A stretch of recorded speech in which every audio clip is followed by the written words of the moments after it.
All right, we are live. Hey! Welcome to a special, if you're in America, Labor Day weekend edition of the greatest D&D extravaganza in all the land.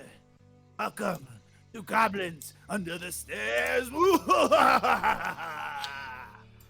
And in here to get you into another journey of slashing and bashing and soul rack the destroyer here, along with the teeniest, tiniest loot player I ever saw, Wilmore Chattington, and the bad man himself, Luke Gange. Now, to lead us away into this adventure, the greatest, most gingerest DM in all the land, Mr. Nate Gonzalez. Take it away here. Goddamn right, I'm most gingerous in all the land. All right, welcome back to another week. Goblins Under the Stairs. Go ahead and jump right on in with a little recap with the fellas hanging out in Waterdeep. So yeah, what you're looking at right before you guys, this image, it's a nice outside view of Waterdeep.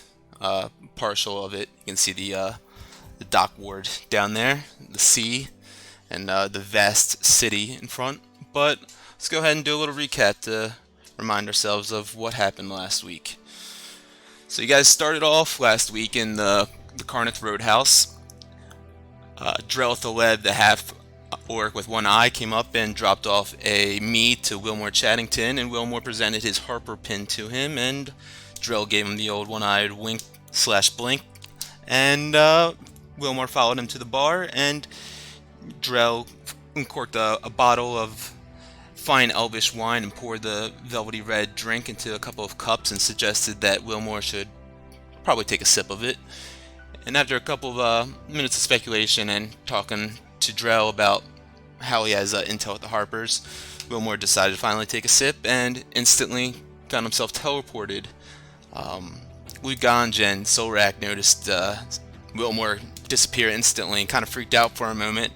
Thought Drell was maybe doing something shady, but found out that he was definitely just trying to help them out, and so they took a sip as well and found themselves teleported in the basement of the mausoleum at the City of the Dead in Waterdeep, face to face with Thestral, the Harper Watcher, who was very kind to y'all, helped you guys out a little bit, gave you some spell scrolls, gave you some potions, gave you a map to the Harper network, teleportation network, and let you guys know that you have access to it whenever you'd like to, as long as you stay in good standings with the Harpers.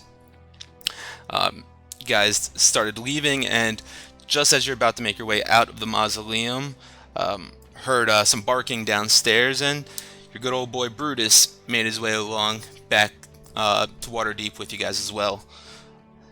You guys started making your way outside of the mausoleum into the City of the Dead, and a couple of these undead spirits, these wights, these restless spirits that are unable to seek full rest in their eternal slumber because of the way that their souls and their bodies have been, um, treated poorly while they were being buried and not put to a proper rest. So they decided to attack you guys as you guys were in their domain, and they kind of just fuck with whoever comes around their area. And so you guys were able to take them down. Wilmore putting a hypnotic spell on two of them, and kind of held them off for a little bit while you guys were able to take down the other two. After defeating them, you guys made your way into the Castle Ward area of Waterdeep and found your way to the Yawning Portal, a very infamous inn in the heart of the Castle Ward.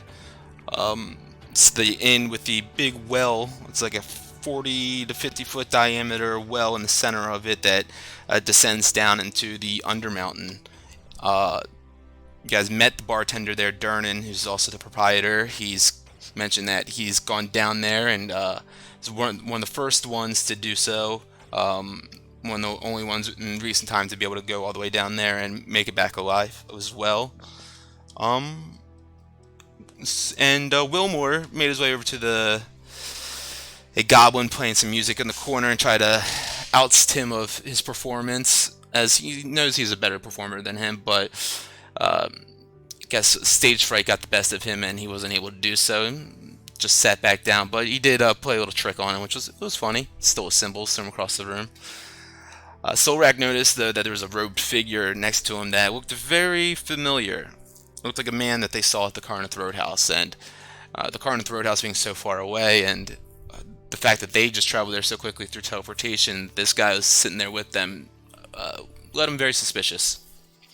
After speaking to him, realized that this man was indeed possibly following them, and Wilmore specifically, and mentioned to Solrak that him and his group, whoever they are, have their eye on him.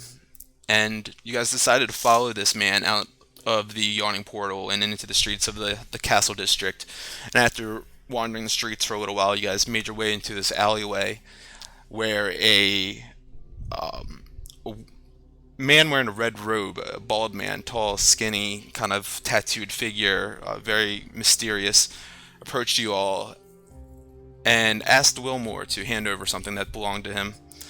After a little bit of hesitation and confusion, Wilmore presented this item to him, this dodecahedron that he found in Phandalin in Halia Thornton's the torn down building from the Giants.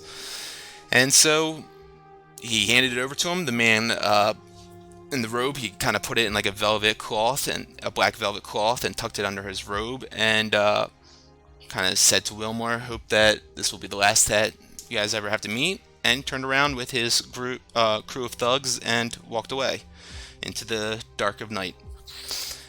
And that is where we left off the session, so let's go ahead and pick up from there. These men just walked down the streets after Wilmore gave him this dodecahedron. And yeah, Solrak, what are you doing? Can I still see them? You cannot see them. They kind of went away into the night and around a corner, and they're out of your sight currently. But you can definitely, if you'd like to, yeah, if you'd like to make a perception, you can try to, track a little bit. If you're interested, you don't have to. I'm gonna turn over to. I'm gonna turn. Ooh, I'm turning. Turn over to these guys. Say, we should have not given them this without a fight here. I have too many questions here. How the hell did these people get here? Well, I found that in the miners' exchange in Phandalin, so it wasn't really mine, and they obviously wanted it really bad. Right. But who knows what we just gave them here? Could have been a weapon to destroy us all. Well, I guess we should hope it wasn't. In the meantime, I'm looking around at the business fronts or buildings to see what exactly they are. Sure. Give me a perception.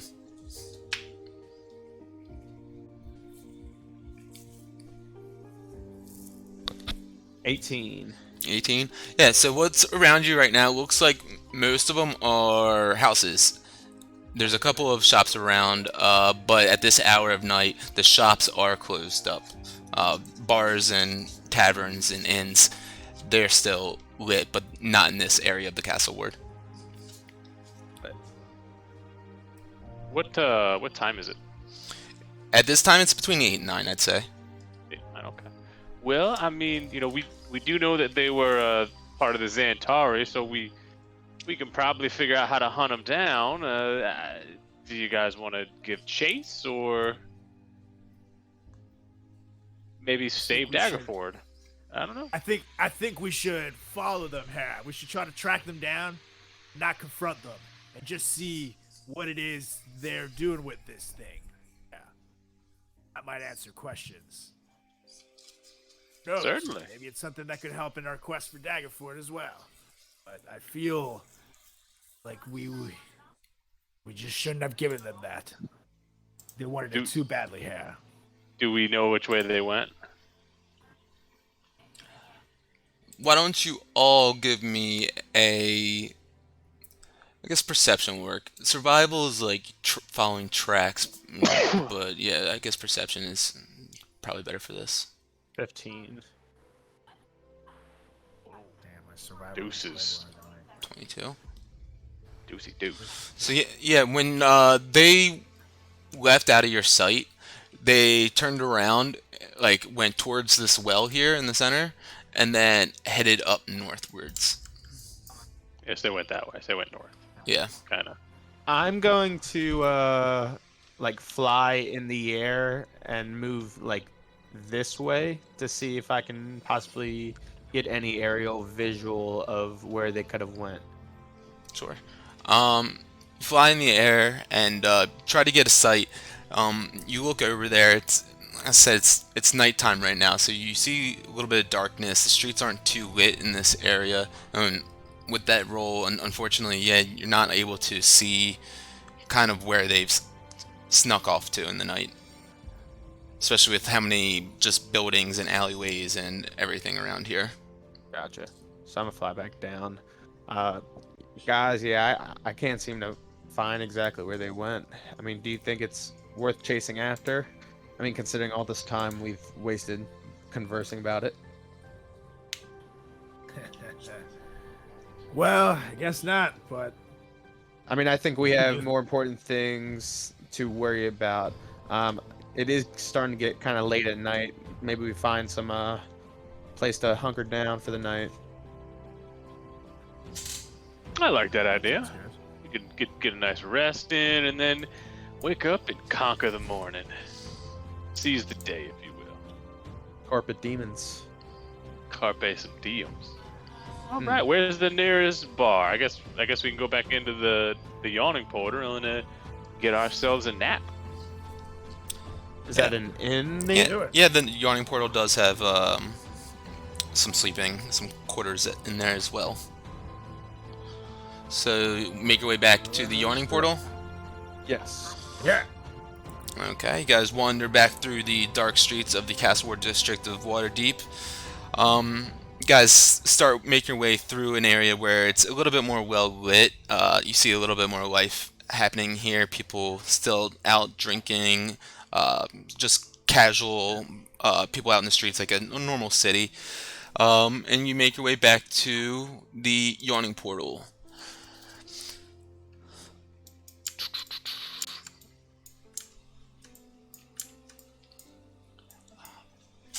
Just guys make your way back to the yawning portal. Yeah, it's still lively here. Several patrons, adventurers, maybe a couple rough-looking people. You still hear the lovely sounds of Freddy Goblin playing in the corner, tapping away with his cymbals and playing his pan flute. And yeah, what would you like to do? Well, I certainly wouldn't mind a pre-long rest beverage. I don't know how you guys feel about that. Yeah. We can go back up Sounds and good talk to to me. him for a little bit. So I'm gonna walk on over to the bar. All right. Yeah, head on up.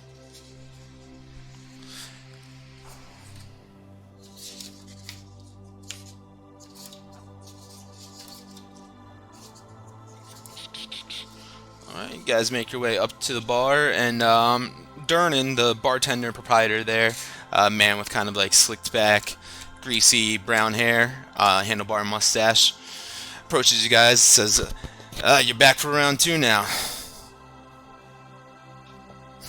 Yeah, we Yes, figured sir. we might as well start getting ready for bed. But in the meantime, I know the boys and I are thirsty, so I will get myself a mead and whatever the other gents are getting. I'll have a mead, and lovely lady to my right. What are you drinking tonight? She looks over at you and says, oh, thank you, I appreciate it, but no, I'm serving. And she picks up a platter of a tray of drinks off the bar in front of her and spins around. She says, I appreciate it though, and she walks away and starts walking into the bar area with the drinks to drop off the different tables. Ha ha ha! Any excuse not to hang out with you, eh, Chattington? Hey, I work here too. And then I go and grab a drink. And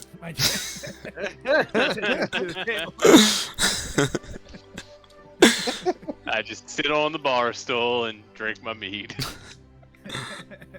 Suffering yet another rejection.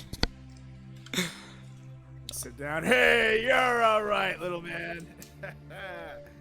Hey, barkeep, I'll take the biggest, strongest beverage you have here. You want Yeah. the biggest and the strongest. Yeah. In a nightcap, as they say. I like your style. I'll be right back. He turns around and he goes and he grabs like a literal like a bucket, and he just starts filling it up with this super dark frothy. It's the shadow dark ale that you had earlier in the night. And as he's filling it, I start going. Da, da, da, da, da, da,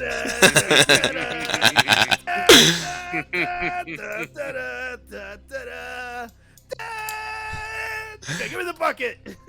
He looks back at you while he's filling it up. It's got a little bit more space left. Give it some time. You just see it like filling it up a little bit more.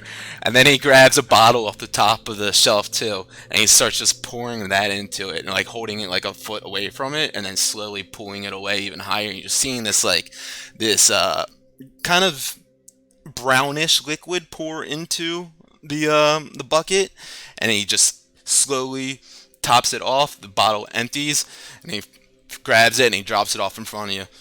That's the biggest and the strongest. Well, man, we should call this drink the Sorlak here. The Solrak. Yeah, sure. I'm not sure if anyone else is ever gonna order this again, but yes, we'll definitely call it that. Don't worry, only few men can be able to handle the Sorlak. He's not Just one like of in them. bed. Oh.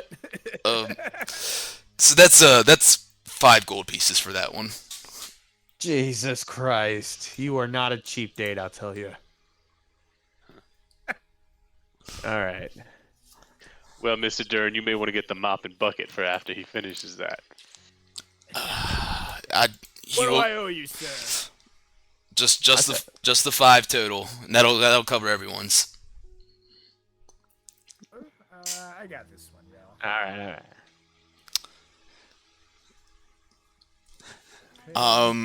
So you fellas, you looking for a room as well? Yes, Sure sir. are, yeah, but actually, what can you tell me? Maybe you might have heard, Mr. Barkeep. You people seem to hear everything. Have you heard of the Zentarum, by any chance, here? Been around as long as me, of course. Oh. Well, yeah, Do they if you happen would to have just any confront strongholds in this here city?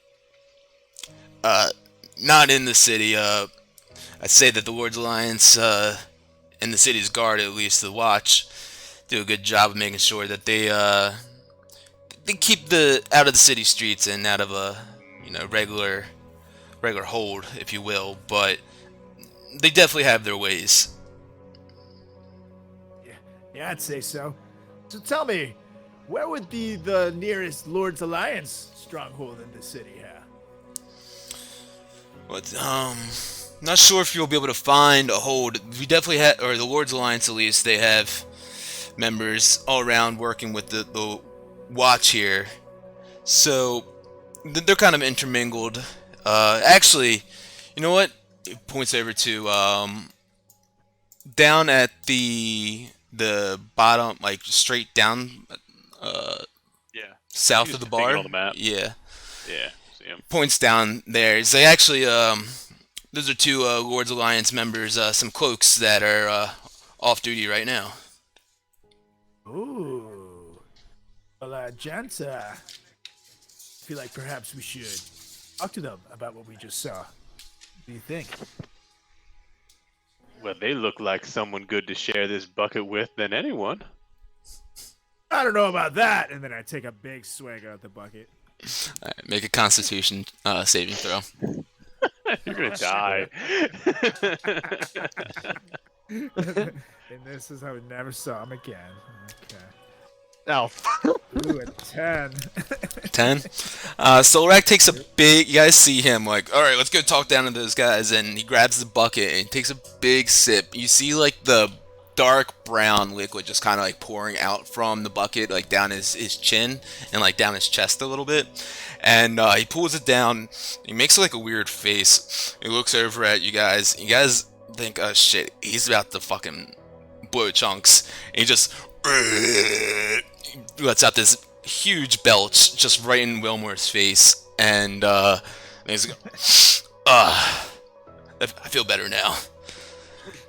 And definitely got Marky, this is some good shit here.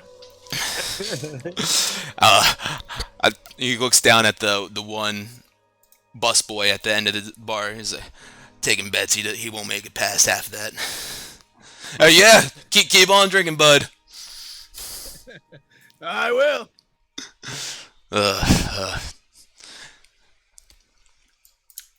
So guys, make your way down to these Walking away. Lord's Alliance members. Yeah. yes, sir. Okay. So guys, leave the bar area and you make your way down to this table right by the well, the big open pit in the middle of the floor here. You see these two men, kind of both dressed in armor with a longsword sheathed at their side. Solrak, you notice that they're both wearing a ring with a red and gold crown signet on it. Definitely a Lord's Alliance symbol.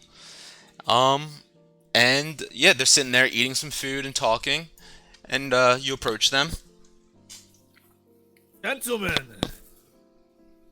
Evening. Hello there. How's it going? Oh, you could say it's going. Tell me. I hear you two are members of the Lord's Alliance. Yes. Yeah. Who did Durnan up there send you over here? Why, yes, he did. But we're here because I'm told that you guys are supposed to be doing a good job of keeping the Zentarum out of here. However, we were just confronted by a group of them here. You were just confronted by a group of the Zentarum? Was they we've definitely have heard recent plans of theirs. Were they?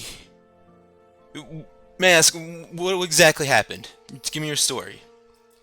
So we left out of this bar here, and after, actually, let me take a step back. So right over at the bar, there was this cloak guy, right, and he was totally following us around. Here's the thing: I realized he was following us around because we got here in an extremely fast manner, and all of a sudden, there he was here. So, Zorlai, being not just incredibly awesome at battle, but also incredibly smart, put 2 and 2 together here. Figured, hey, that must be the same guy here. So once we confront him here, he goes out to the streets because apparently something that my little man over here had was something that was very important to them here. So once we get out there in the street is when his group of friends, all these like hippie-looking people here, came out and started like accosting us here. And little man over there just handed over whatever it is they wanted.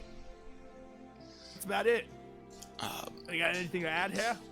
It's a great story, buddy. It's a great story. One of them looks over, the one with the dark brown hair, right underneath Wilmore, looks over at Wilmore. So what was it that they wanted?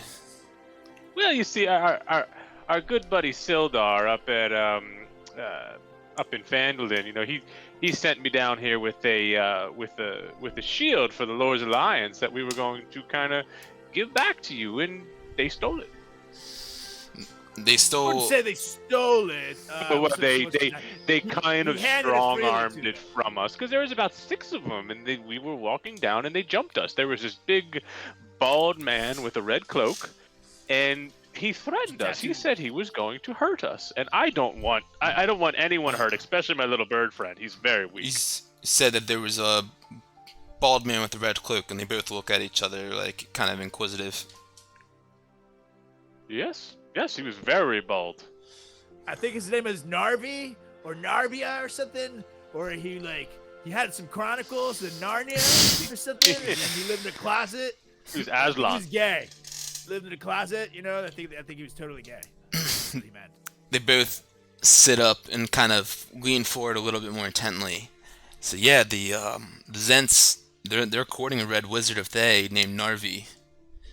And they're trying to add him in his gang of thugs to their ranks. And yeah, no, we heard that he was going to be making his way over here. We don't know what their plan is. Do you have any idea? Their plan was to jump me. No, I was gonna totally kick their asses here, but then these two were like, "Yeah, just hand it over." We don't wanna fight, They stole some artifact that Sildar gave me from the Lord's Alliance, and Dodecahedron. Stop fucking sugarcoating it. Whoa! Look at you, Mister Big Words. I'm a little fired up after he called me weak, but you know we are addressing the Lord's Alliance here. I feel like we got to get right to the point.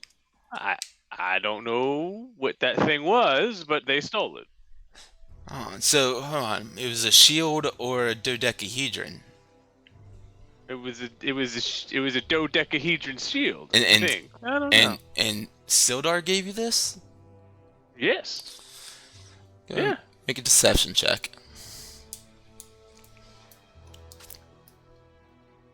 Oh. What? Why did Sildar give you this? What was the purpose of this thing? I do not know. He said it was. He said that people would come to get it and to get it to you. And to get it to me specifically? Well, Not to you to specifically. Waterdeep, Yeah, we just to got the- your hair. yeah, to the Lord's Alliance and Waterdeep. I was hoping there was an officer here or something, but I Someone a don't little more know. important, you know. No Oh, offense, hey, whoa, Sorlef. We don't know if they're important. She could be very important. I mean, they're eating here. No offense. This does not look like we're officers. The one with the dark Same. brown hair looks over at the other one sitting across the table, and you see him kind of squint and give him like an eye, and then kind of eye over back at Wilmore, and then back at him like, I'm not trusting him. So Sildar, where is he now? Oh, he's protecting Fandolin. I'm still has happened. still confused about what he wants with this dodecahedron. Why he would give it to us? I'm not him. You should go right on up there and ask him yourself. See, Sildar's our friend, and I don't really. When he tells us to do something, I don't really doubt him. We've been through many battles with Sildar. And- You do not question our friendship and our bond.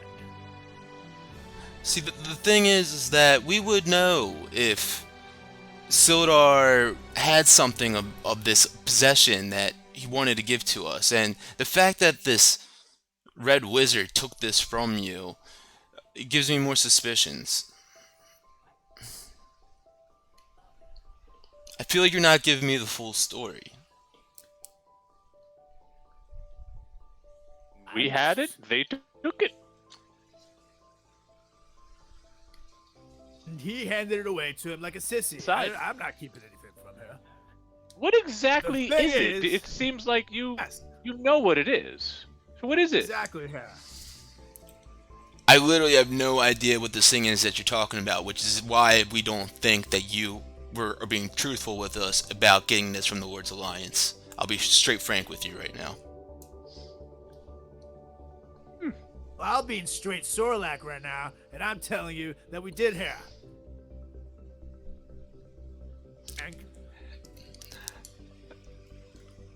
Go ahead, you make me a deception roll as well, Solrak. 0. Woo! Woo!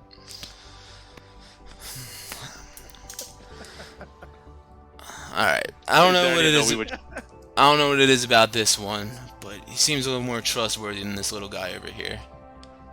I know, I don't trust people that are not above this tall. And I point like, maybe like a centimeter above Wilmore's head. Alright, well, regardless of whatever you had, we'll put that Am I the aside. only one that's breaking up here? I don't hear breaking up. Here, you now. Must be me.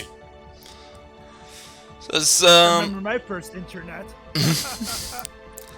regardless of who gave what to who and whatever the hell it is, this red wizard Narvi, he's too smart, and we know something's up with him and the Zents. Something fishy for sure.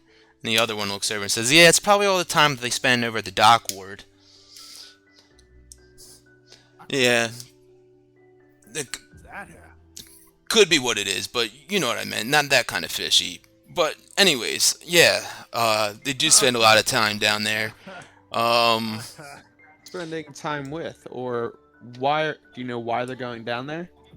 That's the thing, is anytime these Zents and this Red Wizard, they catch eye of the Lord's Alliance or any of us, peeping on them at all, they disband and then they bounce immediately. They're trained like that.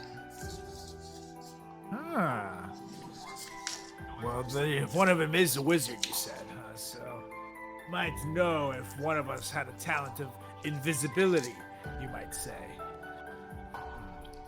That that would probably be helpful. But here's the thing: if you go down there and you see them hanging around the dock ward, maybe scope out what they're up to. What's going on, who they're talking to. Yeah, we're trying to do whatever it takes to get them out of Waterdeep. And don't know what kind of plan they're trying to carry out or what they have in mind. Maybe you guys can help us. Well, I'll tell you what, my friend. We'll do just that.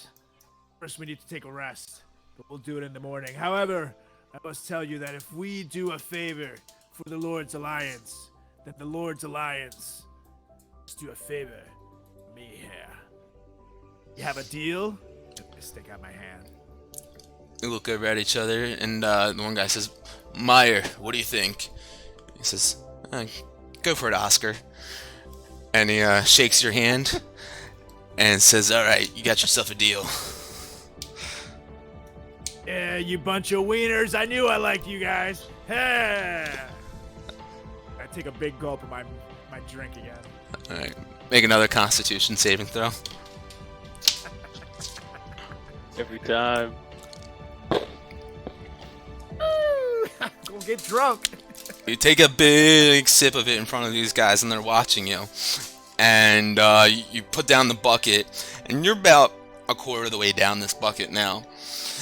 And you put it down, you're leaning over the table a little bit, and you burp again. Not quite as big as the last one, but this time definitely feel something come up from your throat into your mouth. But you keep it back and keep it in your mouth. You don't let anyone really know that you're doing it, except for Wilmore, who's got a high passive perception. And you swallow the chunks. And you're like, "All right, guys, let's go." I don't think I need. I don't think I need dinner tonight, you guys. No, hold on. Sort of like, you clearly have to finish this bucket. You are the meanest, right? Oh, I'm gonna take it to my room here and finish it out while I do some epic battle poses here. Well, you That's what badasses do. drinking by yourself is a form of alcoholism. Chug, and I'm gonna start saying chug and try and get the Lord's Alliance and everyone else in the restaurant to try and. I'm gonna smack Oscar and Meyer. Chug, chug, Chug, chug. chug, Luke, chug. Luke, give a performance. Ooh. Performance. Bar starts chanting chug. I have Ah, no choice. 7. You start saying chug, chug. Everyone looks around you like, "Dude, shut the fuck up."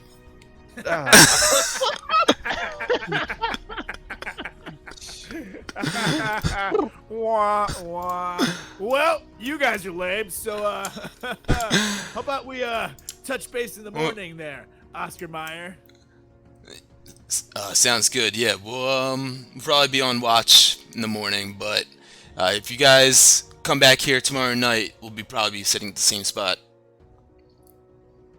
Excellent. Okay. Just then, the Stand doors fling open to the bar, and you see a human man with long, kind of red hair, goes past his shoulders, wearing a yellow shirt, an elf with long, flowing black hair, very pale skin. He's wearing like this leather armor. He's got a long bow attached to his back, and these gloves that look like kind of look like leaves and vines that go up his arm, and then a dwarf, long red beard, wearing a gray steel helm, braided beard. He's a very short, squat guy with this heavy armor.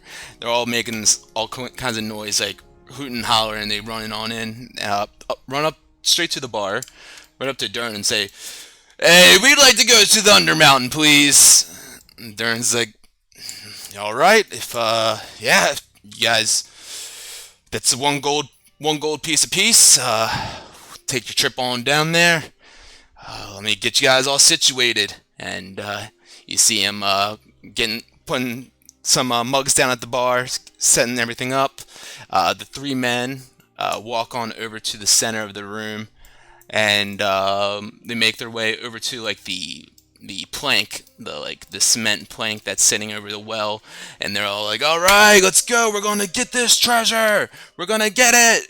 And they're all like just like amped up, cheering, and everyone else is looking around at them. And Dern says, "All right, guys, hop on in." And they hop on over to the plank in the center of the well, and it starts like swaying back and forth as they hop onto it, and it kind of looks like it's like going up like a swing, and like they might lose their balance on it, but they're grabbing onto the rope, and they're hooting and hollering, and Durnan starts lowering down the rope and into this this vast black depths of this tower into the Undermountain, and you just hear like their echoes of like their hooting and hollering like fading away as they make their way down there, and as it like you hear it like finally descend all the way to the bottom, they jump out, and Durnan starts lifting the pulley system back up again, and once he pulls it all the way back up to the top, he just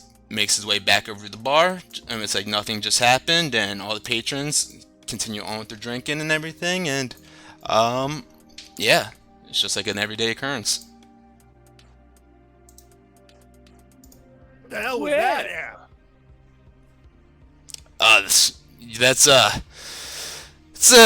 you know what? It's a couple people going down to the Undermountain. They try their luck at the treasures down there and trying to make a name for themselves. But if you ask me, see that elf? He's gonna be the first one dead. The other two, they'll make it up here before him, and they're not even gonna make it past the first level. Oh man, anybody ever made it? Yeah. Yeah, Durnan back there at the bar, he's the first one to do it. He went down there, did all 20 plus levels of it, and then came back with his riches and some magic, and you know that was a couple hundreds of years ago, and he's a human, so you can only imagine what kind of magics are down there. Whoa. Then he chose to use eternal life and all the magic that he could to become a bartender. Talk about goals in life, you guys. Yeah, I like that guy. Yeah, he this bar wasn't here before. He actually went down here, did the whole dungeon, every bit of this tower, every level of this Archmage's this fucked up tower, if you will. There's so many mad monsters down there and crazy magic. You got to be a madman if you want to go down there. But he did it, and he came up here, and he's like, you know what? That's exactly what. He's like, I'm gonna build a goddamn bar around this thing, and that's what he did. So, is he just immortal, or can he die in battle? How does this? That's the thing. So People don't know. He was running the bar for a couple hundred years, and then he decided one night, he was like, hell, I'm gonna do it again. And he fucking did it. He went down there, And there was even elves who were born and died in the amount of time that he spent down there alone.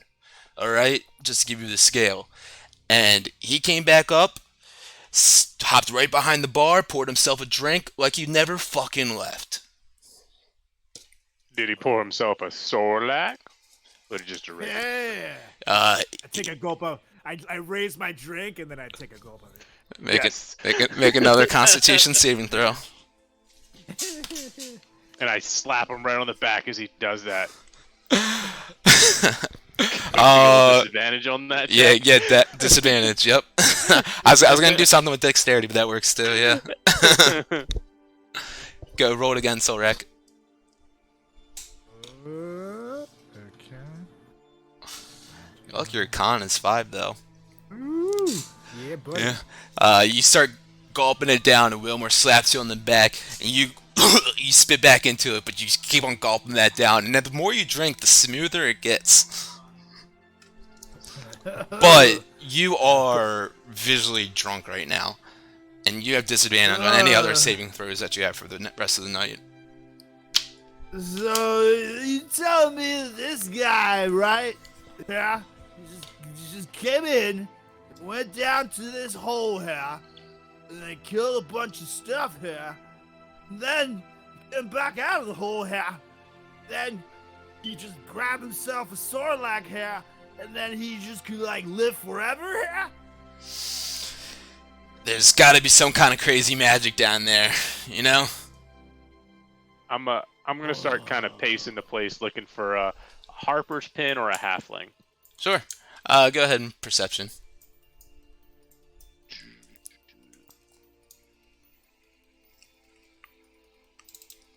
See a halfling right over here, sitting at that table, with a human woman. Halfling is kind of wearing a leather vest, green button-down shirt underneath, and he's got a lute attached to his back as well. Long brown hair, kind of bangs in the front. It almost looks like a mullet, to be honest. It does. Alright. You keep going, Solrak. Cuts into me. I'm not telling them a completely random story. So I wonder, what do you mean? Like, does everybody have a belly button here?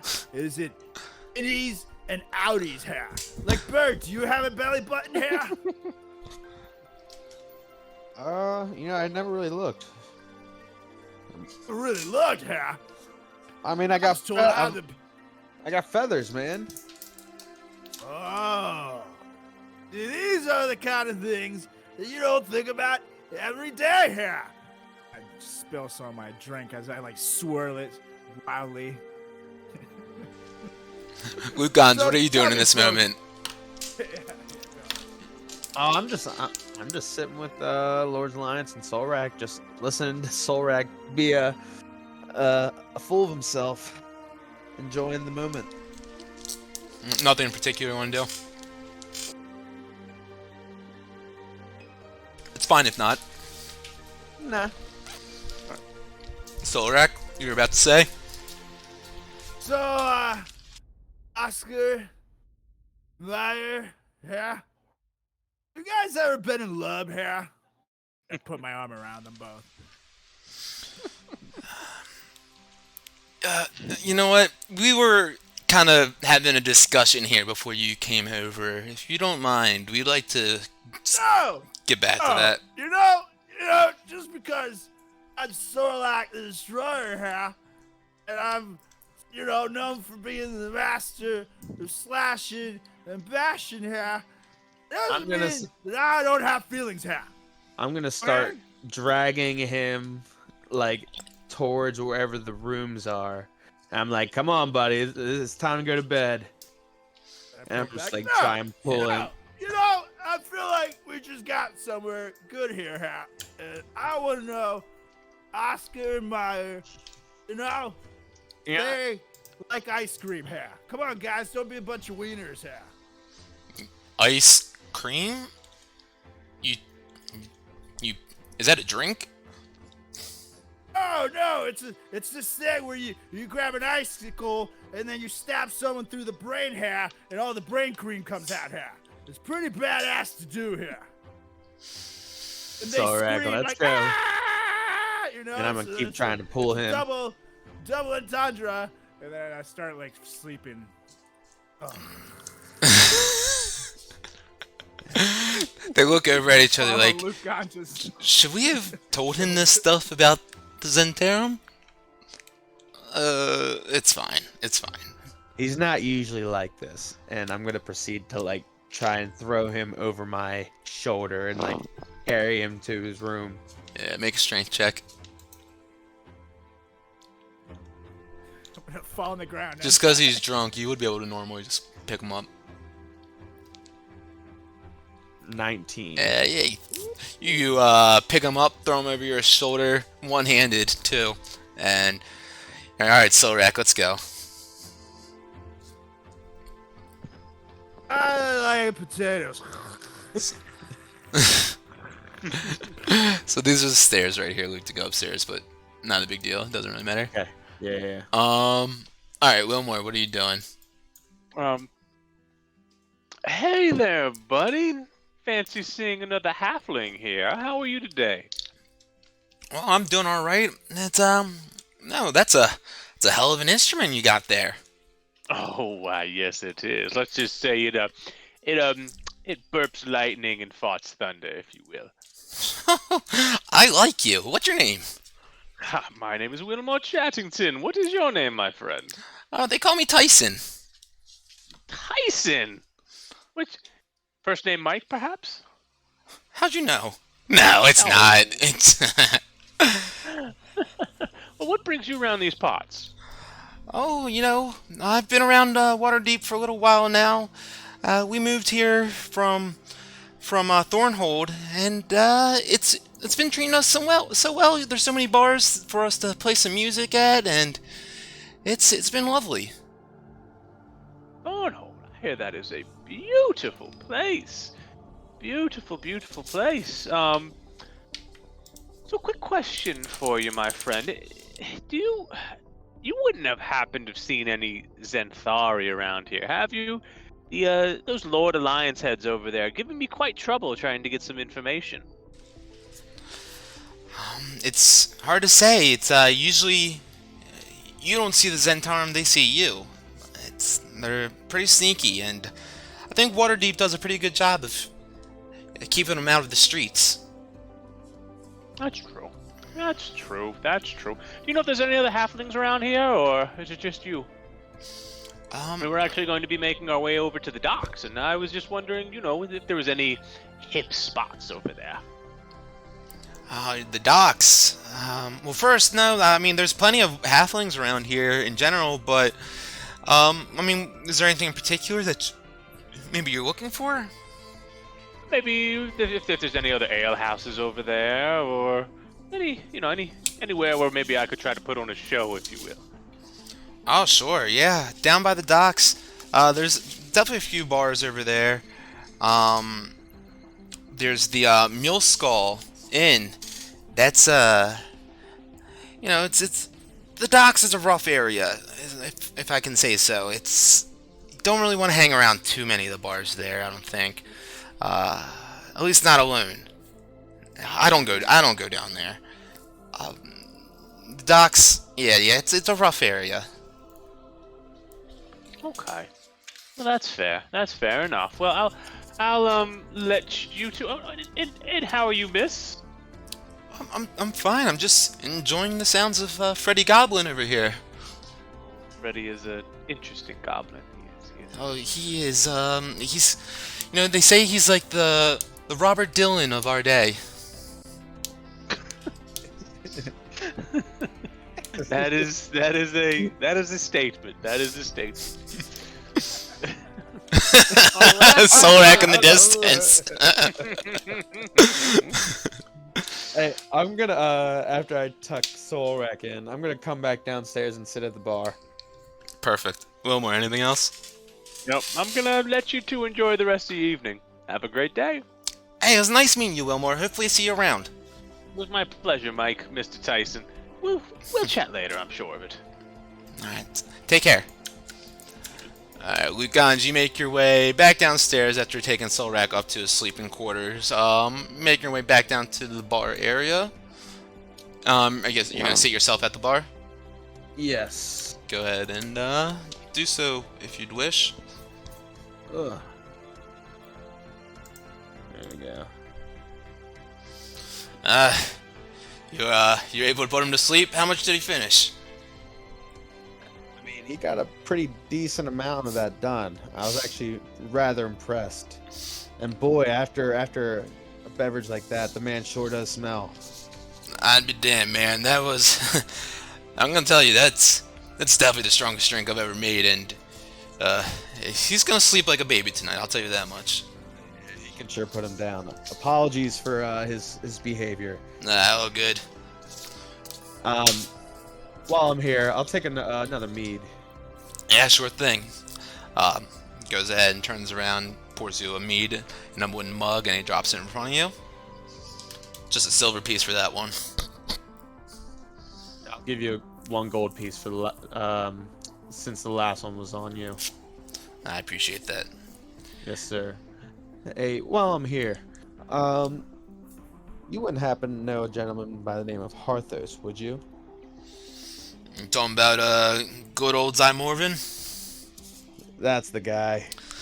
Yeah, sure. Well, yeah, he's we go back a little while. He's been coming in here for quite a few years. So he's rather local? Yeah, not too far. He's in the Castle Ward. Very nice, very nice. Hey, by any chance, you know specifically in the castle where in the Castle Ward we could find him? Yeah, sure thing. So, we're pretty south right now, in the southern part of the Castle Ward. If you just make your way outside the street here, you bang a right, you keep going up there for a little bit, almost to the point where you get to the North Ward. If you get to the North Ward, you've gotten too far.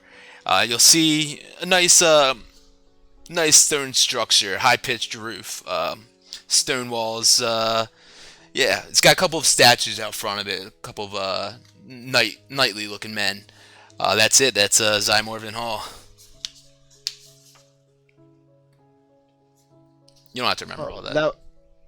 So what's that? I said you don't have to remember all those directions, but yeah, it seemed like you were trying to. Yeah, I was. I was like, man, it's a lot. No, Dernan and I seriously appreciate all that information. See, we were told to pay a visit to Harthos on our way to Daggerford. Yeah. What you got in mind for Harthos? Well, I don't know if I should be displaying any. Look, you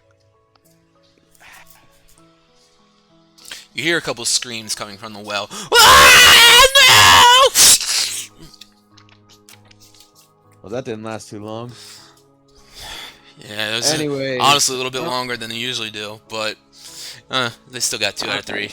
I'm gonna flick him. Just hold on. Let's see. I'm gonna flick him another gold piece, and I'm gonna say, I gotta get to bed, but thanks again.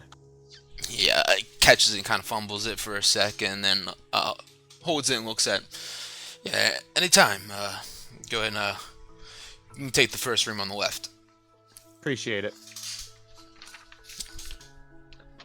Wilmore. Well, howdy doodle, my friend. Howdy, howdy. Just out of curiosity, there isn't any way for me to gamble on who comes up, is there? Yeah, you're my kind of guy. Yeah, we could definitely do that. Ooh, what are the odds? What are the makes? Let's see. There's 3 of them that went down there. Who you got your eyes on? So I think the dwarf's going to make it. I think the dwarf's going to make it, and I actually think the human's going to die. Okay. See, I have the human making it. So all right, I'll take that. Let's see. You gonna do how much are you thinking? Winner, How about a solid we'll say winner, 25? winner takes the pot. Yeah. All right. 25 gold from me. 25 from you. Yep, sure thing. He turns around and grabs a bucket, and he pulls out some of gold coins from tonight's payload, and he starts counting out 25 gold pieces, and he throws them in the bucket, and then he passes it in front of you. Yeah, usually make it maybe to the morning. So if you guys are still here, we'll see what happens, and I'll be around here all night. Keep watch. Something tells me you'll be here around for quite some time, my friend. That's the truth. I'll just throw my 25 in, and I'll say, well, yeah, I appreciate it. I'm glad to know that I got a fellow gambling man. So, I think I'm gonna go hit the hay tonight, though. Sounds good. Take it easy, little man. Cheers, my friend. Alright, so you guys make your way all upstairs to go to bed. I can show you guys the second floor, actually. Let's see. Yawning Portal 2, where are you?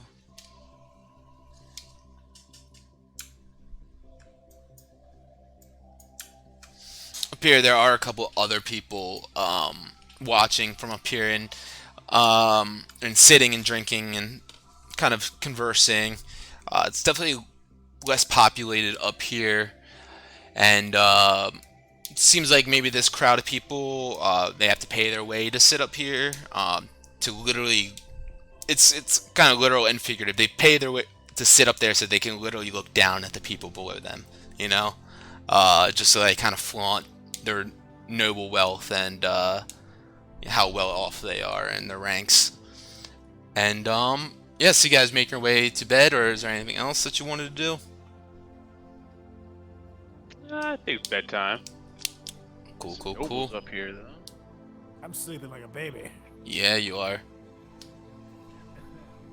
All right. I'll take the big bed. Cool.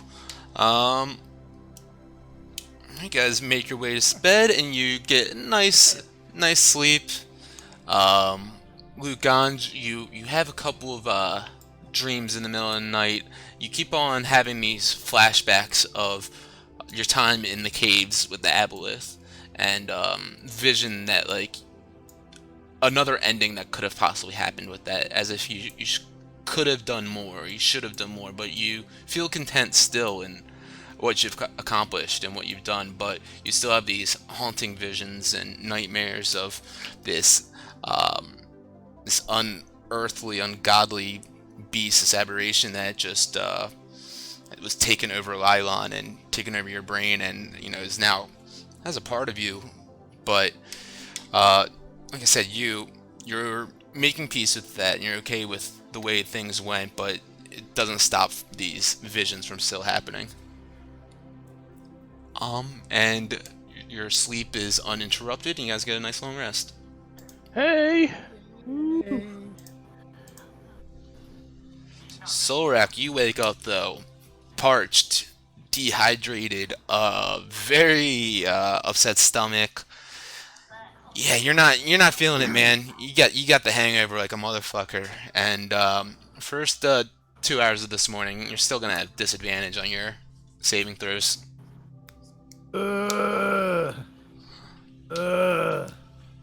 What the fuck happened here? Start stumbling upstairs. Yeah, these guys sitting up here are no longer here. By the way, just get rid of them because it's now the morning. How did I get up here? Oh, Solrak! How was the Solrak? Looks like the Solrak got you, Solrak. Hey, I showed that Solrak who's boss. This Solrak here. Oh god, my head. Well, how about we go get you some sausage? You seem like something. Not too loud. Not too loud here. I'm gonna just like look around up where those guys were, see if there's anything like on the table that they may have left. Yeah, go ahead and give me an investigation. We'll see. Let's see if something. 16. Seems like Durnan and Steph, got around to cleaning last night and cleaned up most of what's around. Let's see.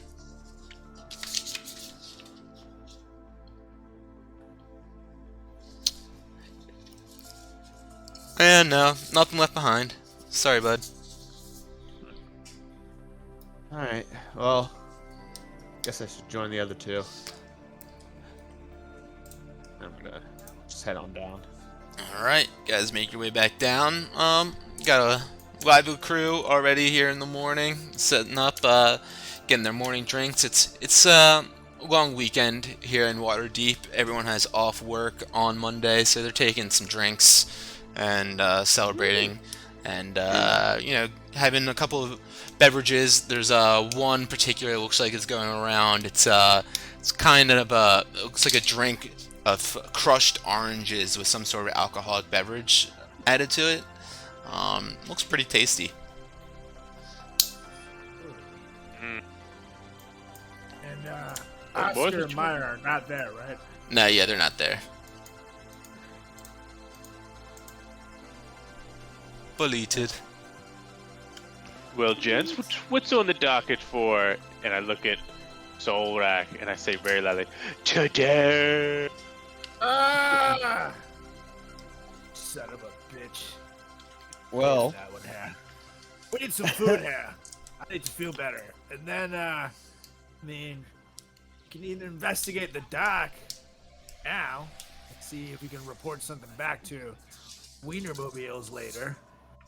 But, I don't remember where they said the dock was. Things got fuzzy, and, I don't know. I remember being totally awesome, and then at one point, I woke up this morning here, so you guys have to fill me in here. well, I carried your ass to your bedroom, so you're welcome for that. Ooh, Hugh, whoa, I told you, Bird, that I'd not swing that way here. What the hell? No, but while you were asleep, you know, I did talk to Durnan, and he did say that Hearth, and I'm trying to say this not too loud, but Harthos is you know, not too far from here. Why don't we get you that great sword, and then move forward with whatever we need to do. Ooh, now you're speaking my language. Yeah, let's definitely get some food, Yeah, let's get some fuel in our bodies real quick. and then we'll roll. Let's go, maybe go to the bar, talk to our buddy a little bit more, see if he's got some food, or we can sit at the table. What y'all want to do? See, Let's sit at the bar. you see Durnan bar, yell, "Hey, Wilmer, come here!" And he waves over you. Yes, sir. We've- Do we have any? We've got some exciting news, buddy. Oh, buddy. We've got some exciting news. So, I got a call down from the well last night, late in the night. It was only about 5 hours ago. That's how early in the morning it was. But had some cries come down there to help pull them up. Lowered down the plank and started pulling them up. And guess who was on the other end? I'm gonna go with the elf. All right, so we're gonna say I'm gonna roll a d4. The elf is gonna be even numbers, and my human is gonna be odd numbers. Or no, I'm sorry. I was the. You're the no, dwarf. that's Yeah, fine. Yeah, dwarf. Yeah. yeah. Yep. Okay, so I'm evens. All right. All right, so let me go ahead and roll that. And it was your guy. I told you that the short and stout ones, they always stick around. You were right this time. I have a feeling, yeah, his height had an advantage with this. There's some trickery down there. Probably helped him out, but here you go. I'm a man of my word, and he grabs the bucket and he pours out the gold coins onto the bar in front of you, and 50 gold coins spill out in front of you. Thank you very much, my friend. I'm sure we'll be doing business again. Sure. That was fun. That was fun. I always appreciate a nice little bet like that. Durham, tell me, you immortal? Yeah. Don't want to find out, Oh. but I've been around for a while, How you been so around so long? Yeah, but you're a human being here, so did you give yourself a spell so you stop the aging process? How are you alive here? It's hard to say for sure, but down there in the Undermountain, uh, Halister Blackcloak, the old wizard whose tower it was, there's definitely, some lingering magic deep down there, and I think some of it definitely has helped me with this fountain of youth, if you will. And if your fountain of youth, as you put it, is only useful to you while you're here, or can you leave and always be young? As far as I know it, I'm still getting old, but I'm just looking good. But yeah, if I'll stick around. I don't. If I go somewhere, it's the same. Still same old Durnan.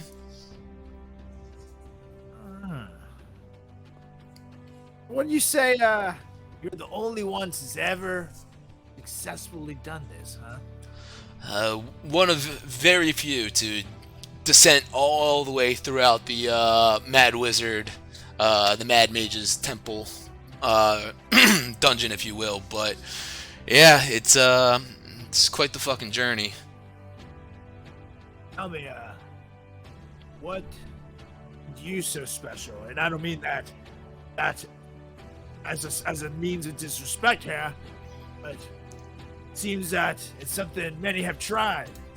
So, what separated you from them here? Let's just say I got the looks Ooh. that drive the girls wild.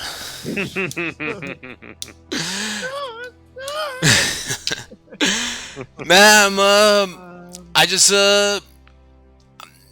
I've got what it takes. Not many do, and I'm one of the few that can roll up my sleeves and get the job done. I look over. I have some thinking to do with my friends. How about can I put a food order in with you, my good friend Durham?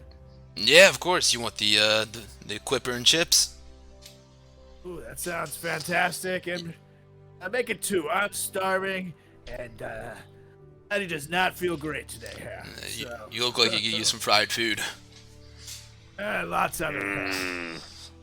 Lots of it. Bring it on, my friend. Not a problem. Turns around and starts going to get that for you. I'll take one too, my buddy. And I'll just yell that to the bar. Yep, yeah, nope, not a problem.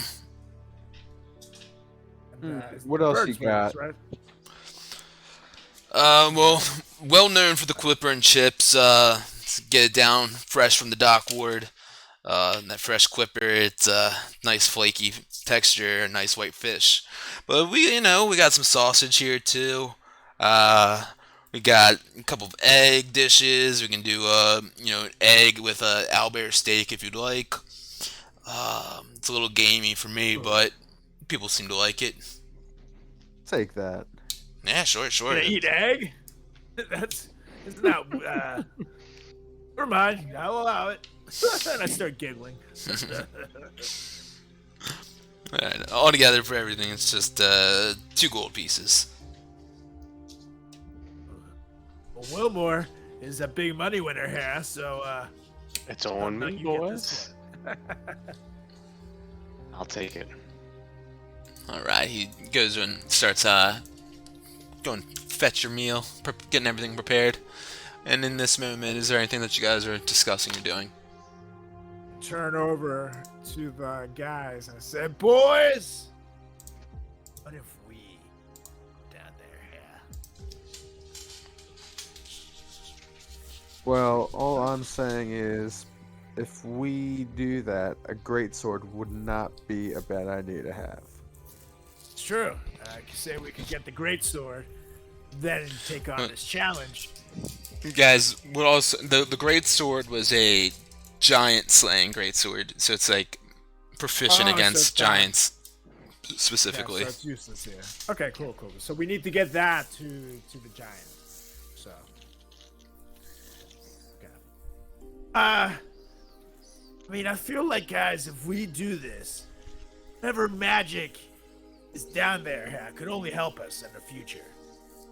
I feel like we were put here for a reason here. I pull out Talon. I think that reason is for us to go down there and kick some ass here. Ow, then my head hurts. Ah. Well, are you sure we weren't put here because it was on the way to Daggerford? Yeah, but I feel like any magic that we get from here will only benefit us. Request a dagger for it. Let me tell you something, brother. I don't care what they say is down there. I promise you, whatever awaits for us at Daggerford will be 1,000 times worse here. If we can make it through this, be ready. I mean, it is his adventure, and we're just living in it right now. Since, you know, we are trying to avenge his mother's death. So, I mean, by all means, I'm going with whatever Solrak wants to do, so let's fuck shit up. Well, I like your spirit, bud. Come on, Chattington.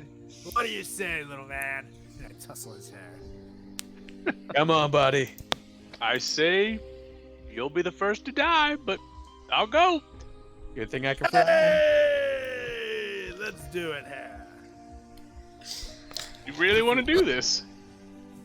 Durnan, how much does it cost? Durnan, he turns back around. He's got arms full of all your guys' food, and he drops off in front of you 2 plates of Clipper and chips for Solrak here, 1 for Wilmore, and here's the eggs and owlbear steak for Luganj. And Just start wolfing that shit. It looks awful. It's like I've never eaten food before in my life. I'm so hungover. I need this fried food in me. Luganj, you guys considering going down? Yes, we are, my good sir. But right after we put this food down, we can use that fuel. Sure thing. Yeah, no, it's just a gold piece to get down there. It's another one for me to bring you on back up. We won't be needing that. You're gonna Do stay you have down any, there. Hey, what do you mean we're gonna die? I don't think he knows what he's saying here. Do you have any Right. tips there, buddy? Recommendations? You're gonna. Oh man, I don't know what you guys have experienced in your lives, but I'm not sure if anything can prepare you for the Mad Mage's dungeon. All sorts of creatures live down there. Stop eating for a second and say, well, let's just say I've had a pretty shitty last couple of months here. Look, I understand that. To help you guys out, I'd say watch out for any bandits that may have gone down there and taken shelter there, and maybe trying to harass anyone that comes down there and is trying to complete it. You guys do realize how big this is, right? How big is it? It's about 23 layers, different tiers. That How seems long like does a a lot. tier take? It's a lot. Again, guys, I am strongly against this. Look, you have a guys vote here. you guys seem like you can definitely handle yourselves, but it's quite the task. And that's why not many have gone down there and made their way back up here, such as myself.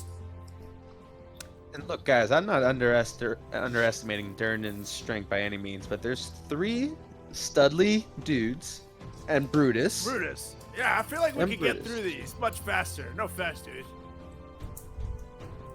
I have absolutely zero problem helping you guys get down there if that's what you want to do. But could So- you be a little bit more specific as to how long those tiers last? Just so we know Yeah. what we're getting ourselves into. Yeah, sure. These tiers are going to change your campaign completely, and you guys are going to be on a whole new quest for the rest of the year. But that's all right with me. Because if you guys want to do this, it's going to be badass. But if not, that's totally fine too. We do like badass. Let's have a vote. Because, alright, straight up, not going to lie, if you guys do this and you want to do the whole thing, it's gonna take you more time than how we've been playing this game already, probably. But Yeah. I'm not opposed to it. All right. Well, that's If you want to do the whole thing, Maybe that is. accurate. You can do, if you want to poke down there and see what one level of it is like, by all means, do so, and you can be Yeah, like, but there's 20 levels, yes, there and is. like a level is like a session. Yes, probably. At least I would say. So it's 20 weeks, guys. Let's do this, Jay. Of dungeon crawling, yes, let's do it. Dungeon. I was- After we all take about over it. Daggerford. I'm just We'll come saying, back. if we do it, we should probably be a little stronger.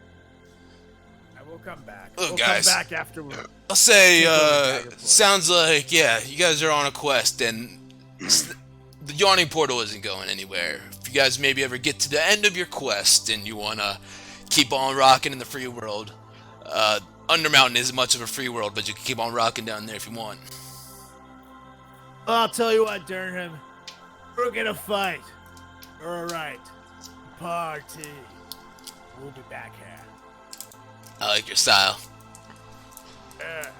Holy shit, did you eat all of that Quipper and chips while we were talking? Goddamn right here.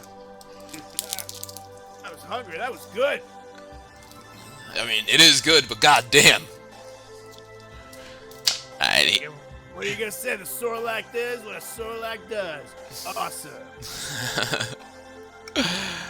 Yeah, he turns around and he's, I gotta get back to helping the rest of the bar out. But if you guys have any more questions, you know where to find me. And he starts grabbing another mug and filling it up and drops it off at the end of the bar. Alright, boys. Well, since we're not doing that, how about we go over to the docks?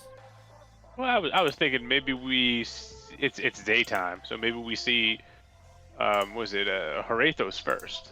Maybe he knows something about the docks.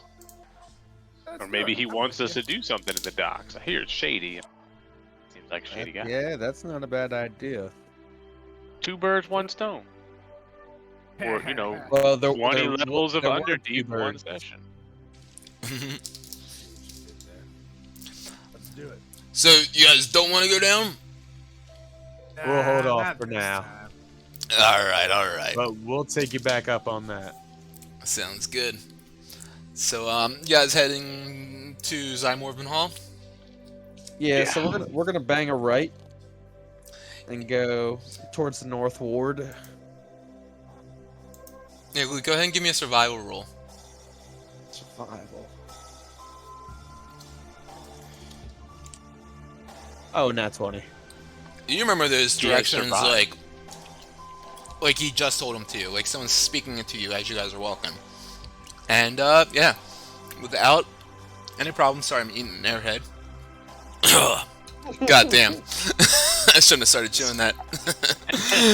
I can't do turkey like that Be anymore. chewing that for the rest of the day. Right? Seriously. More than 10 chews and I'm tired.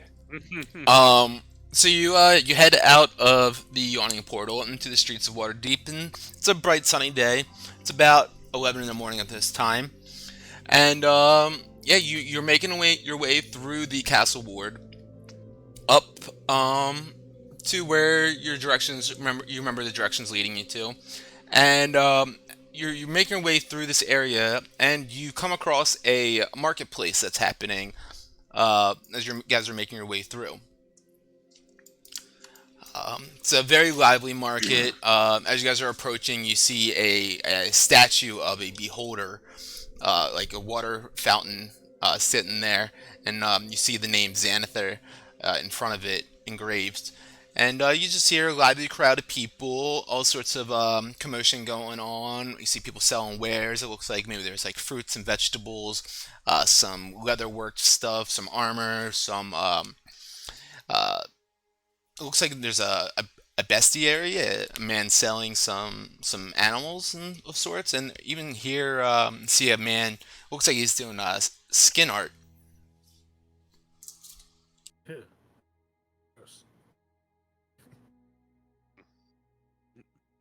Should we poke in Yeah. there?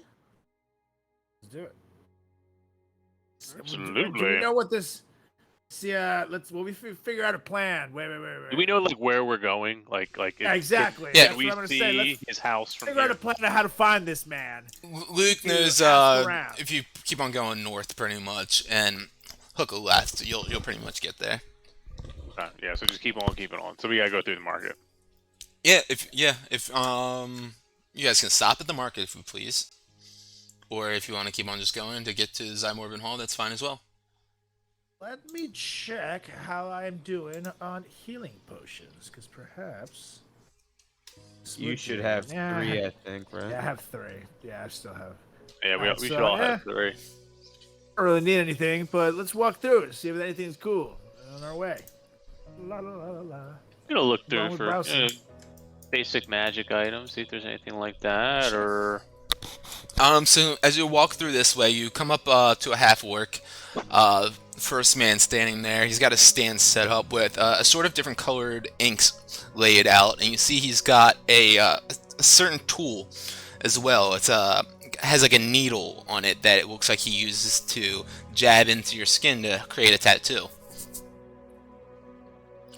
I'm gonna pass on that one. Okay.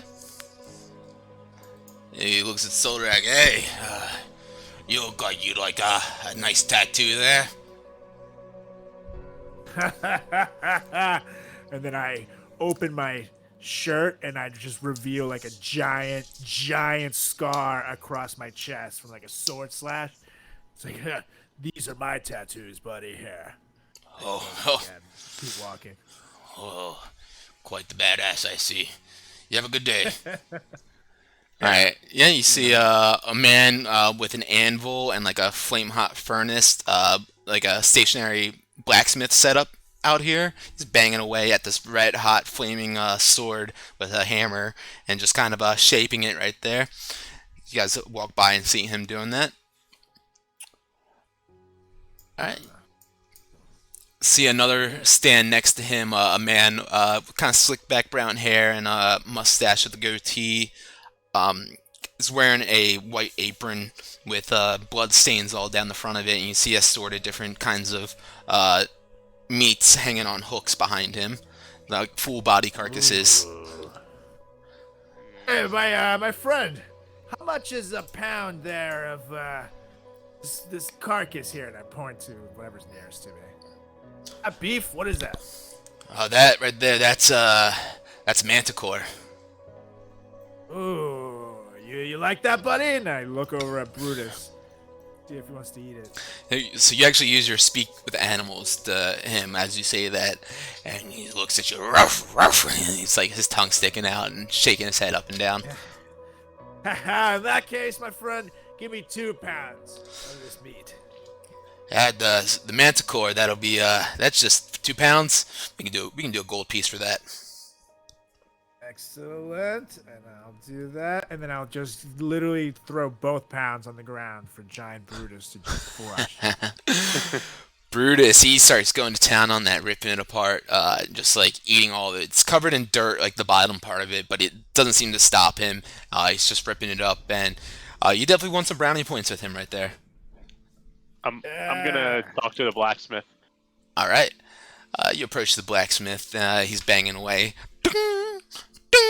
And a sword kind of shaping it. Yeah. I like the sound effect. Yeah. Do you like that, Solrak? Yeah. Feels like I'm You know, there. as a professionally trained actor, I am very impressed. I have to say, I have to stop everything for a minute and compliment the chef, if you will. So, yeah, you stop him and what now? What you making there, buddy? It's a client's piece.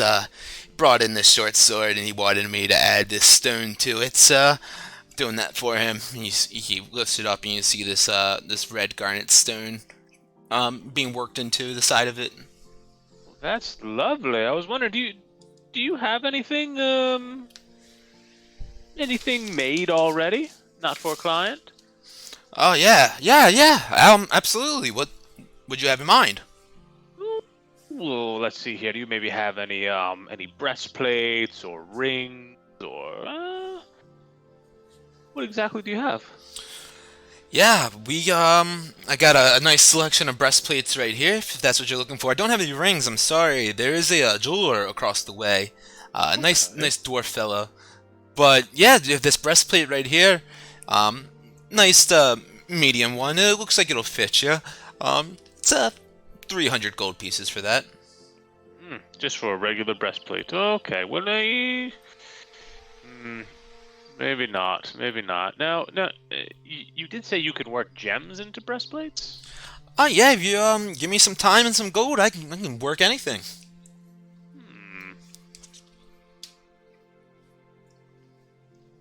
Well, maybe I'll come back and take a look at that. But I appreciate it.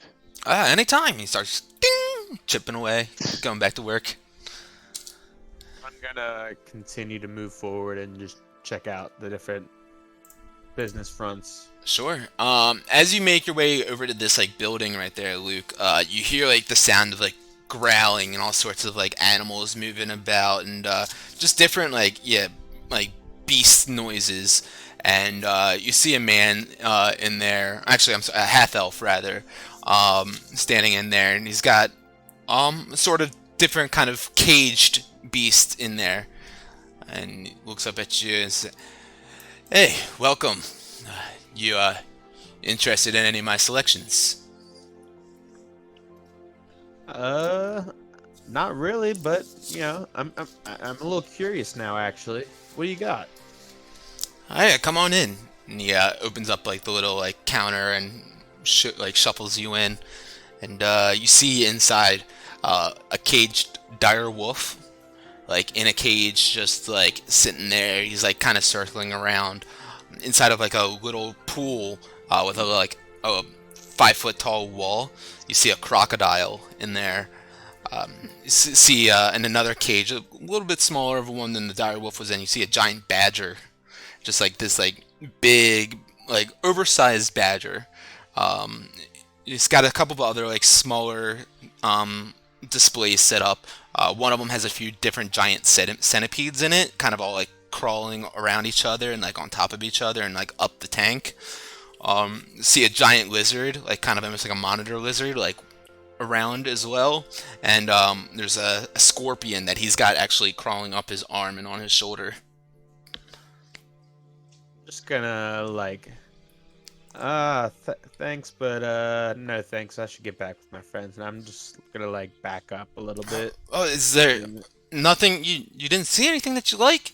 I can kind of looks around for a moment, like with these like shady eyes. I can get more rare stuff if this isn't your style. I just can't I can't bring them around to the public market. Well, and I'm gonna just keep backing up, and I'm just like, well, it's not that. It's just I'm not really in the market at all, and then just kind of like sprint out real quick. Okay. Enjoy the day. Alright. Yeah, and then I'm just gonna keep on keeping on. All right. You come up to a gnome woman with a sign set up says Bree's Cheeses. This woman Bree sells her cheeses. She's got a nice assortment out there.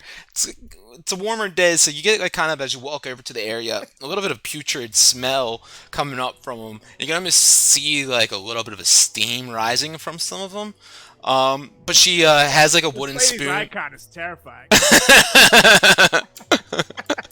It's not laughing at it. That's Bree. What are you talking about? She looks like she talks like this. Hey, I'm Bree. Like my cheese, y'all. She's got one wheel of cheese cut open with like a super soft, buttery looking, like it's pretty melty at this point, cheese inside of it, and she scoops out with a wooden spoon a scoop of it, and she holds it out in front of you, Luke, and she says, "Hey, would you like to try some of my cheese?" Now this is a tent that I can get behind, and so I'll take the cheese out of her hand. Oh, you're gonna like that one. Nice and buttery, creamy, cheesy. It's Dude, lady, please stop talking. You're creeping me out here. Oh, sorry. Here's some for you too. Sorry, where's my manners? She grabs another wooden spoon and she scoops you out this like glob. You see flies surrounding it instantly as she pulls it up and she hands it your way. I'm gonna Oh like. God, I'm still too hungover for this. And I run off, throw up over here behind me. Yeah, I'm gonna like Oh. walk back behind these tents and just puke it out. Not for everyone, I guess. No, you didn't have to be so rude about it. Go on. Listen, Go on I with your day.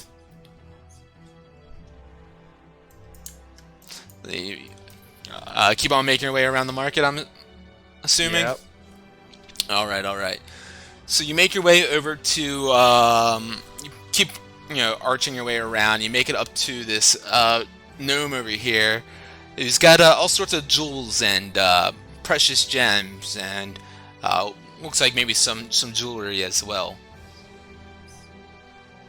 Yeah, I'm gonna go poke in there. Okay. Yeah, it says, hey, welcome.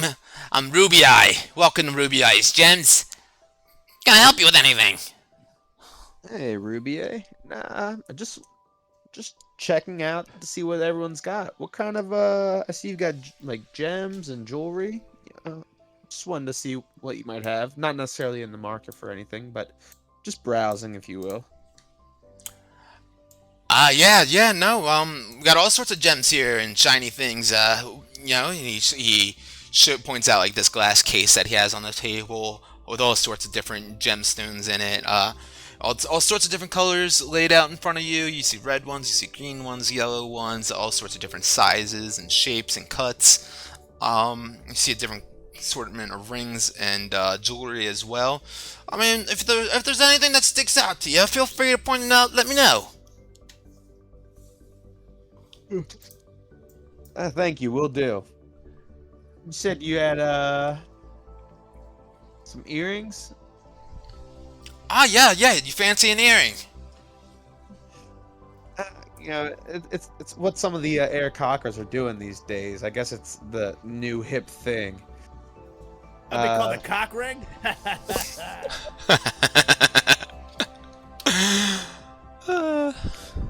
That's a good one.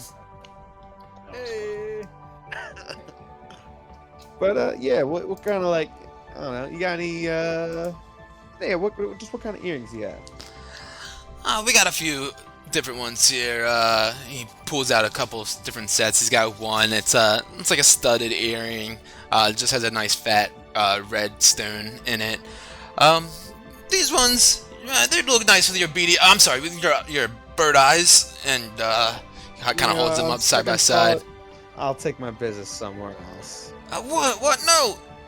It was a Freudian slip. I'm sorry. All right, but if you got a We note, do it all the time here. And I give him pound it. You pound it, and then after you pound it, you feel the ground below you shake a little bit. What was that? What was that?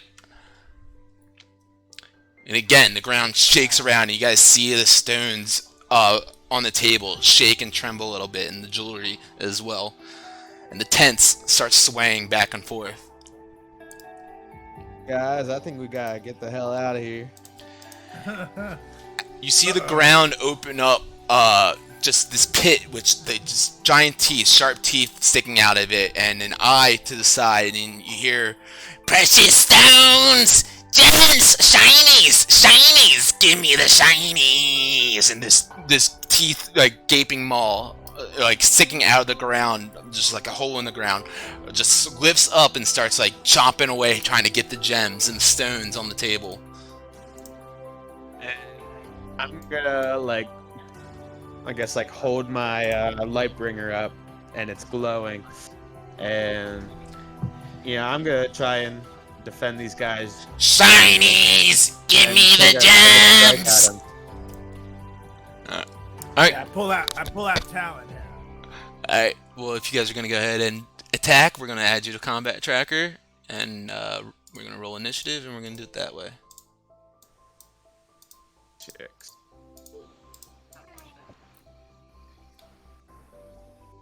Are we in there already? Yeah, you're in there. Jesus. Damn, yo. Yeah, fuck. 6, 7, 8. 6, 7, 8, 9, 10.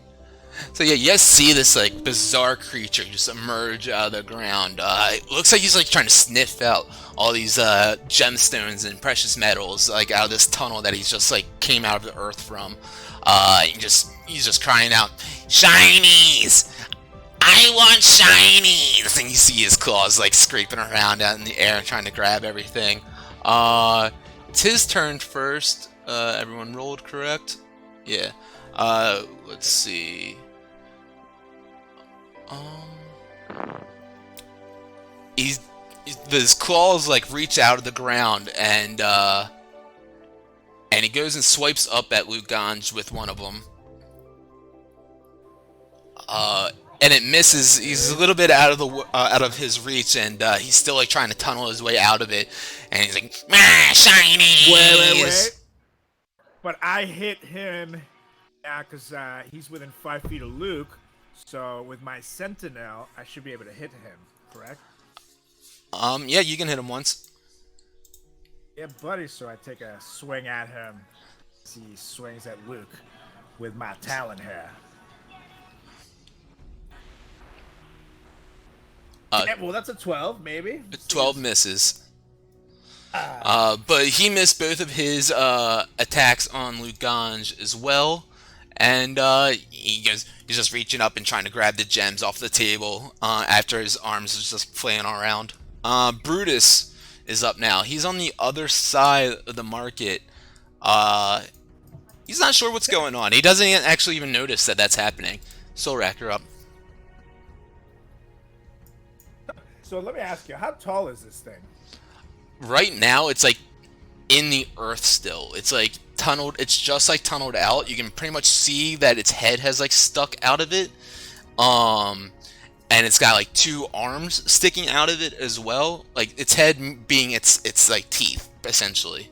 And its 2 arms have stuck out of it. But it's like, I mean, the full body is probably your height. Oh shit! All right, okay. So I'm gonna swing Talon at it here, and then One Slayer. Okay. Actually, I'm gonna go into Rage first, and then swing Talon. Hell yeah. So you guys see Solrak go freak out as this weird elemental rocky creature just starts emerging out of the ground and starts trying to steal the gems and attack Luganj. And he swipes down with his talon, and he slashes into its rocky flesh, and you see it hit, and the creature cries out. 10 damage. Alright, 10 damage, very nice. And that is your turn. And actually, yeah, do you want to do anything can I else? do my action surge? Yeah, and, definitely swing can. at it again? Yeah, fuck yeah. And then I'll action surge, and I'll do another backswing with Talon. Cool. Oh, 21. Hell yeah, that's a hit.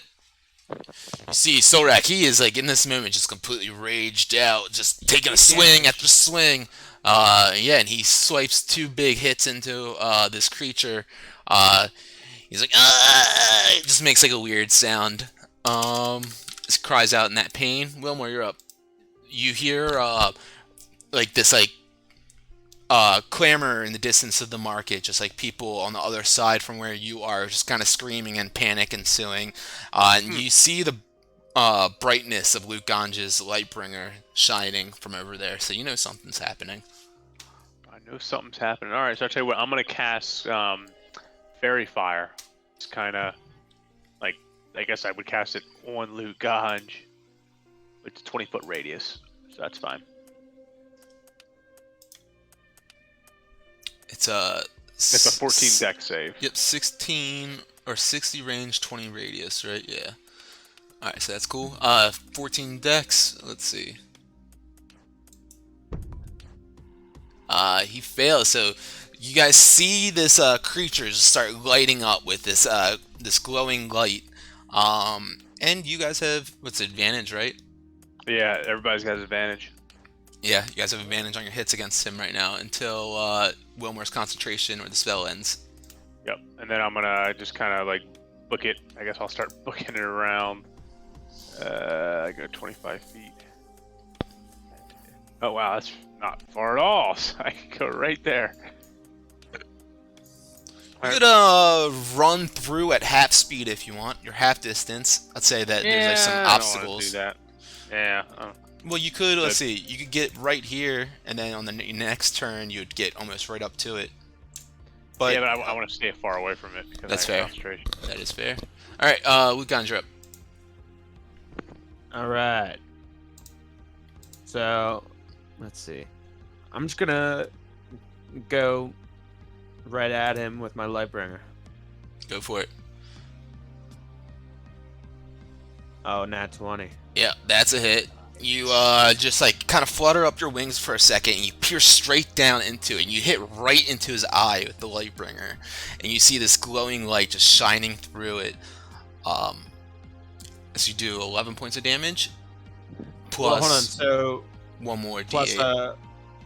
which didn't we say that was just gonna be 8 max damage? Yeah, so we'll do 8, 19. 5, 5, so 18. 19. Oh yeah, no, 18. 8 plus 5 is 13, plus 5 is 18, right? No, but it was 8 plus 1 plus 5, because I get 3 d8s. Just roll another d8. We're gonna call Well, that. well, Alright, I- that's fine. Alright, so what you're okay. saying? 19? That's fine. Okay. Yeah. Minus 19. Alright. And then, yep, we're gonna do it. Yeah, we're gonna do that again. Oh, 17. 17. You go to pierce back into him, and you hit his rocky flesh, and you aren't able to puncture through that. Doesn't he have advantage on that though? He does. Oh, yeah, thank you. He eats chips. 25. And you keep on pushing through a little bit more, and you get it right through. Nice. 18. 18 points of damage. Very nice. As you pull the Lightbringer back out, you hear this thing go, "Ah, Chinese! Chinese!" And he disappears into the earth below you. And So then- I'm gonna turn back at the guy, and I was like, "So about that nose ring, you got any of those?" Oh, so, what? Oh my God! What just happened? We're fine. He's gone for now. So that nose ring. You feel the earth trembling below you again, Luke Ganj. Here we go again. And I'm gonna draw my Lightbringer, and as soon as I'm gonna ready so that as soon as We're still in combat, bro. oh fuck, He just reaches back up with his claws, and he goes to attack you with them. He misses with that, but he just opens up his maw as he's underneath of you, and he starts chomping at you. And he nat 20s on that one. But I attack him. Yeah, you can attack after I do my damage. He does 14 points of piercing damage on you, Luke. You got lucky as shit. And I swing talon. yep. 16, you go to slash down, you hit his rocky skin, you just hear like it scrapes against it and doesn't do any sort of damage to him. Does he have advantage? Yeah, I guess on that he still does on the reaction, yeah. Yeah, Go for it. Unless you know any creature in the area with a spell cast. Yeah, Damn it. it's on the attack, yeah. Any attack roll. Yep. Yeah, that makes sense. Brutus rather, saw Wilmore go running down that way and doesn't want to be left alone in the Smarkets, so he just goes up and follows Wilmore. Solrak, you're up. I'm gonna get us here. Well, I mean, I'm already there, but I'm gonna swing the talon at this biatch. Alright, go for it. Boom. 17 should miss, correct? 17 does miss as you slash down, and yep. Alright. One slayer! Well, you can, did you roll twice on that? Advantage. Yeah, did you roll twice on that talon? I did not. So I was just- I I guess s- that would have been that. Yeah, I that's missed so. that too. All right. Do I get advantage on one Slayer too? Yeah, on all your attack rolls. Oh fuck. Something has to hit. 26 hit. There you go. That's a hit. There we fucking go. Okay. Ooh, 13 damage here. 13 fucking damage. You slash into him. He cries out. "Wah!" You just see his teeth like turn over in your direction, and start chomping down. It looks like he's hungry for you now. Wilmore, you're up. Are these tents like sturdy? We can find out. They're tied up how you would imagine old tents would be, with wooden posts and ropes. Yeah, I only weigh like 25 we pounds. have seen Aladdin, and in Aladdin, Aladdin is able to jump off and bounce off said tents that poor people like these guys must have made. So hypothetically speaking, there is precedent but- for what There's you're precedent. thinking. But Aladdin is a monk, though, so he's got that capability. Can I? So, how does this work? Can I tell Brutus to do something and then jump up, or is that my action, or is that no? Yeah, if you were to command him to do something, it would be an action. Okay.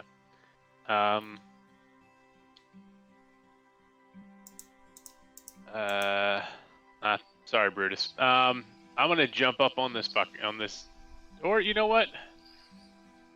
What's Brutus's speed? 50 feet. Yeah, we're gonna do that. I'm gonna mount Brutus, Ew. and I'm going to ready.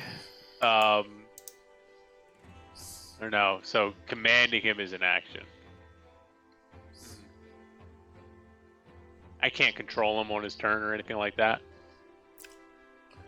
It would be like you're controlling him on your turn. He's got his own free will on his turn, essentially, but you can, on your turn, command him to do something if you like. But then I can't ready an action or prepare to jump off. So, Sorry, that was me. I don't. Hold on. So, what are you trying to do? It's basically like I want to control him because he can run faster than me to like run close. Mm-hmm. But Brutus being Brutus, he's going to run directly up to the thing and try to jump in the hole. And I want to be able to jump off if he tries to do that. Yeah, you'd be able to. I'd say that'll be fine. You can just jump on him, and between your turn and his turn, yeah, you get up there. I guess. Okay. All right. Yeah. So I'll jump on him. But also, I'll say actually, no, that's fine. That makes sense. That's cool. Yeah. Yeah. Because I'll be like Brutus around the bend, and I'll like, yeah, like a fucking mule, and it basically like once he gets down to like this part, like where I can see what's going on, I'm like. I would naturally jump off when I see a monster in the air. All right, gotcha. And the reason why you think to mount Brutus right now, by the way, is because you did see in the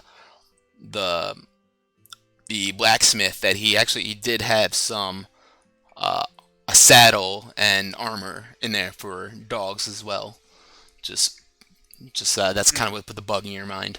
But so you hop on him and you command him to ride on down there, but that's gonna be your turn while you're sitting there right now, correct? Yep. Mm-hmm. All right, Luke Gons, you're up. And can I cast a spell and then a cantrip in one turn? You can cast a if you have two. Hold on. Because you have it's that you can attack twice per action, Luke. So the only spell that you can do as a bonus, you can do a bonus action and a cantrip, which is your spiritual weapon. Is your only spell that you have as that you can do. But yeah, that's the rule. Okay, thank you. Sure.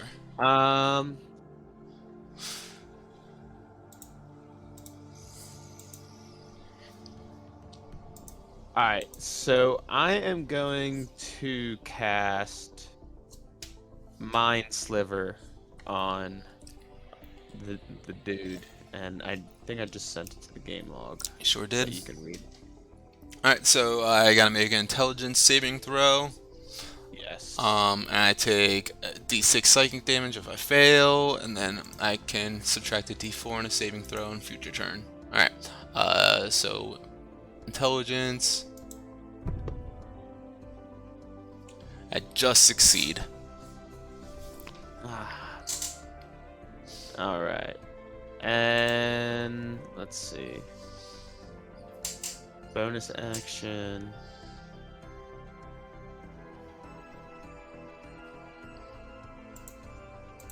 Yeah, I'll just cast my spiritual weapon.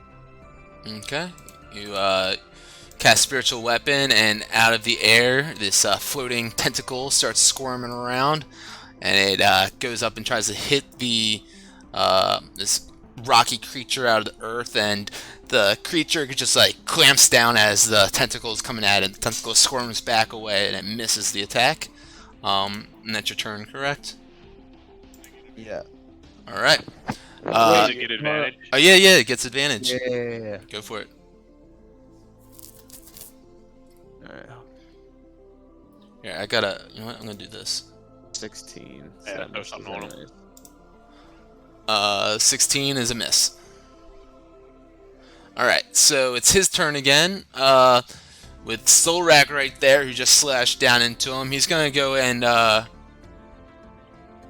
wow, I read this multi-attack wrong, and I can actually do a lot more than I thought I can.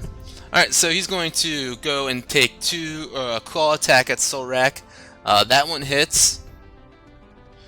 That one misses. That one hits. And he's going to go ahead and take a bite attack at him as well. And that one misses, so he hit one What time. are the rolls?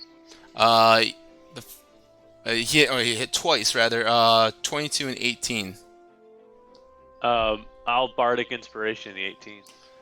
So that's a D4 against it, so that automatically... D8. Or D8? D8 now, yeah. Oh shit, so he automatically misses that one then. And he goes to damage you with that claw attack. Does 5 points of slashing damage on you, but halved because you are raging. So 2 points.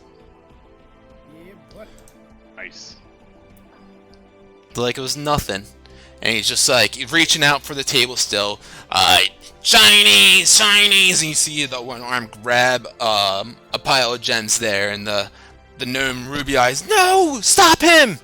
And Brutus is up now. With that, Wilmore and Brutus, you guys just see him coming around the corner like he's like the knight in shining armor right now, just like in like a western movie, just like coming down through this like sunny street, riding on this dog, and they stop right in front of you guys, and Brutus stops like right in his tracks right there, and just lets out a bark, and that's their turn. Solrak, you're up. Advantage on your attacks. All right. I am swinging at this motherfucker. You can just do that advantage roll too if you right click. Oh yeah.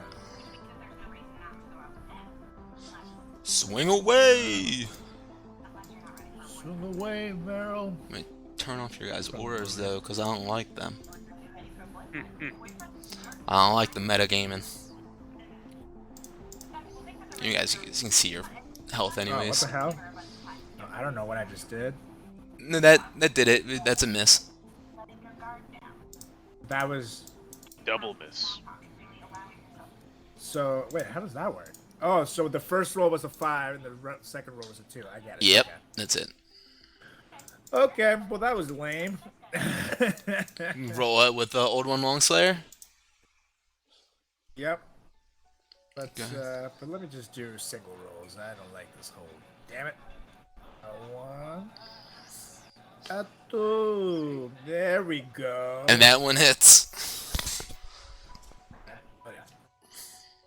is a 8 damage half. 8 damage slashing into this rocky beast. Cries out as he's still grabbing these gems off the table. Wilmore, you're up. So, like, him, the table, like, what's going on with this?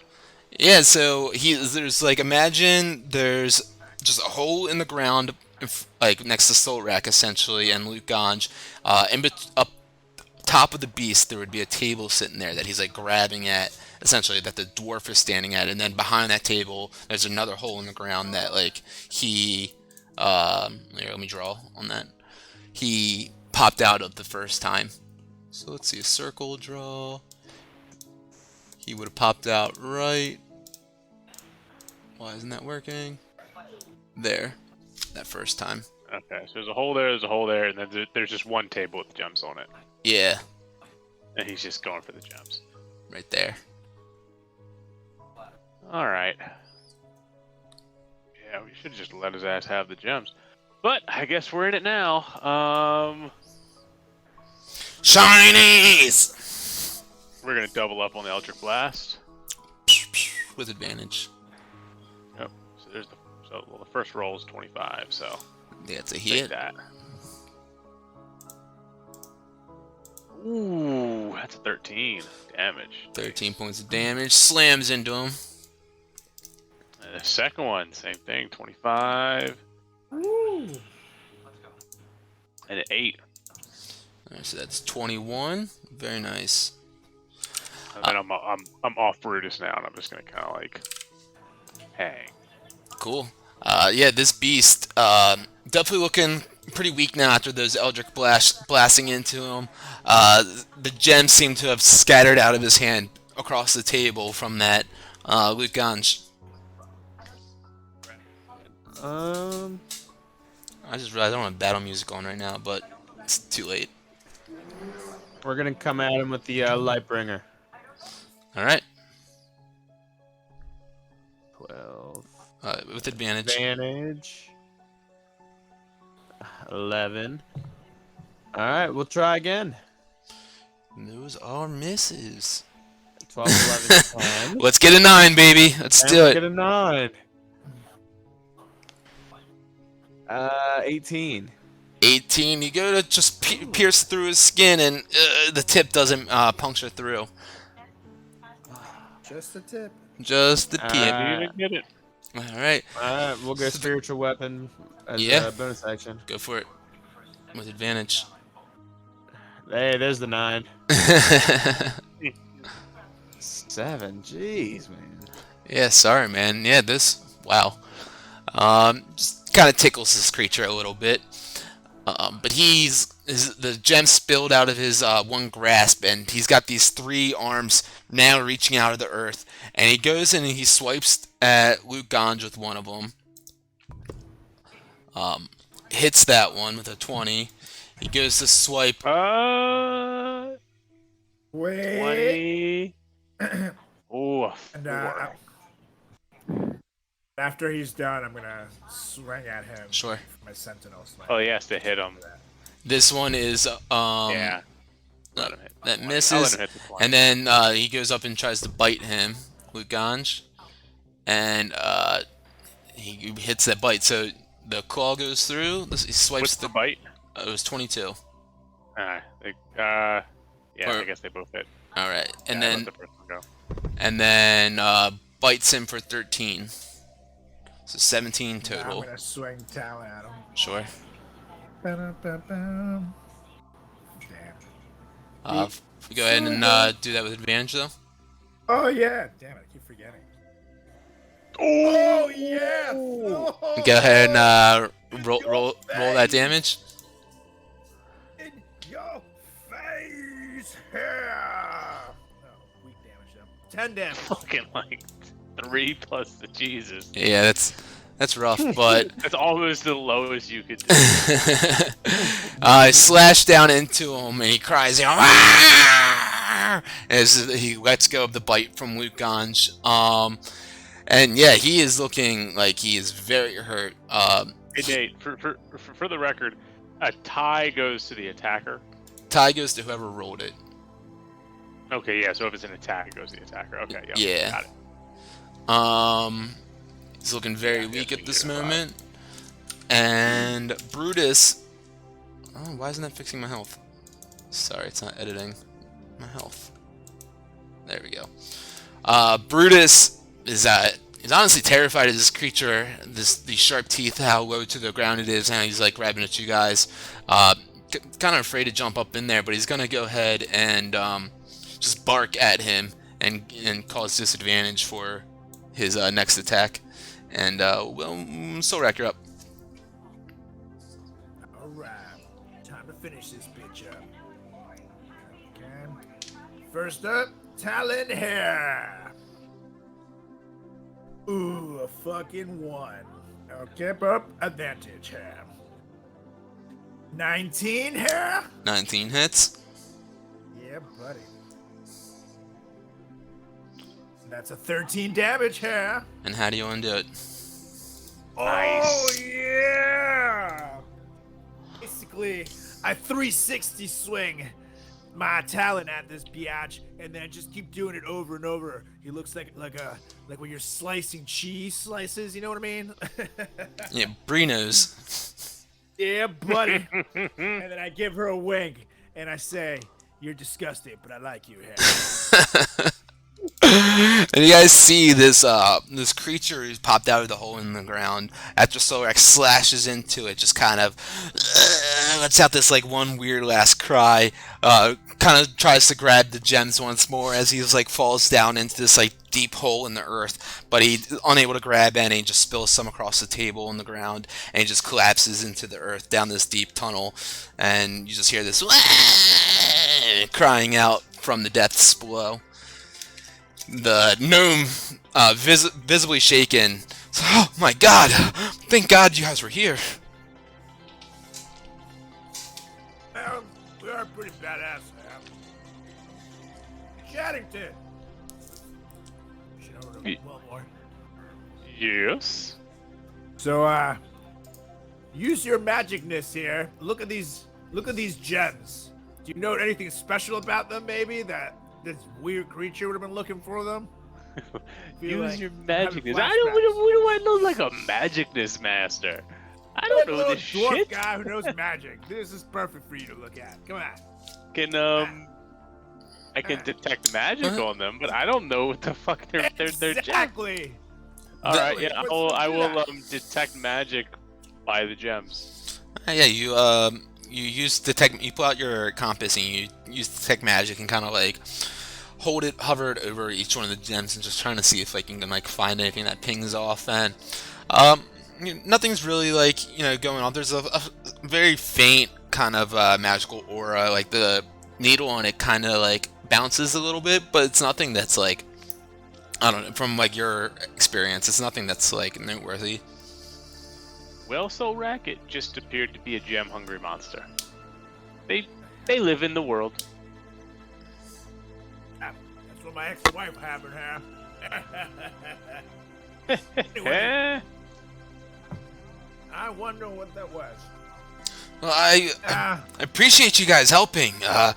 Is there anything I can?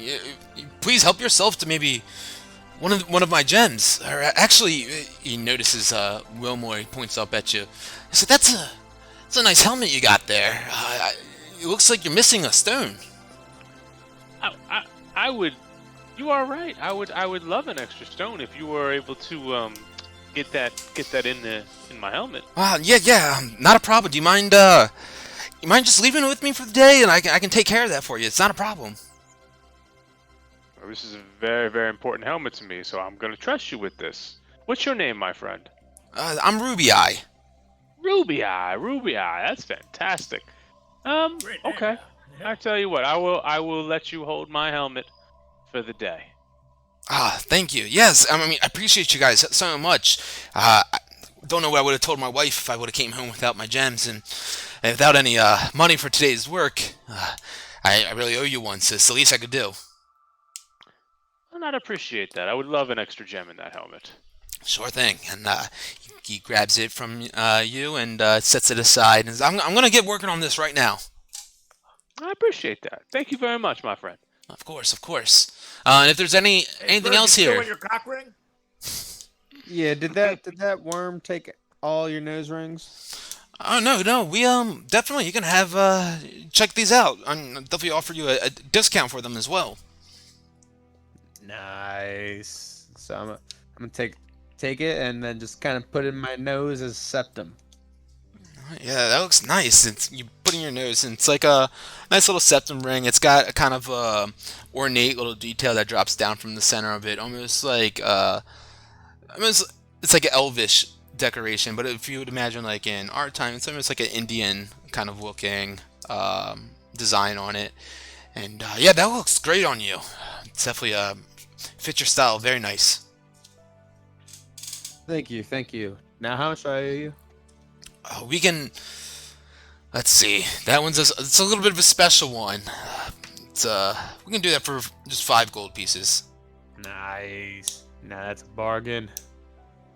You guys, like I said, if I would have came home later without my gems and any money, wife would have had my neck. Don't you worry, my friend. I appreciate you working on that helmet for me. Of course, of course. And yeah, just come on back here later today, and I'll have it all ready for you. Beautiful. Or should we Dude. get that going towards, whose place? Let's Well, do it. well, first, I mean, I really like riding Brutus around because he can run it twice as fast as I can.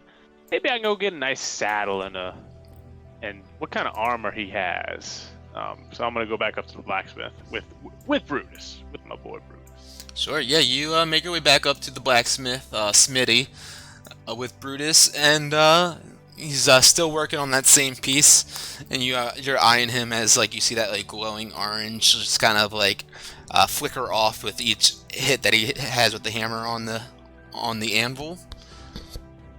And, Hey, Smitty. And as I watch them walk away, I lean into the bird and say, "Hey, if this asshole tries to bang Brutus, we kill him here." He wouldn't do anything to Brutus. Why am I 'cause he trying knows- to he bang knows- Brutus? Take him away and He prime knows and put a who kick his saddle ass. on him and a whip. I know how chatting thing. Next thing he gets a whip. Next thing he has a safe word. I know how these things escalate here. Well, we've always had a safe word. It's always been skull rack.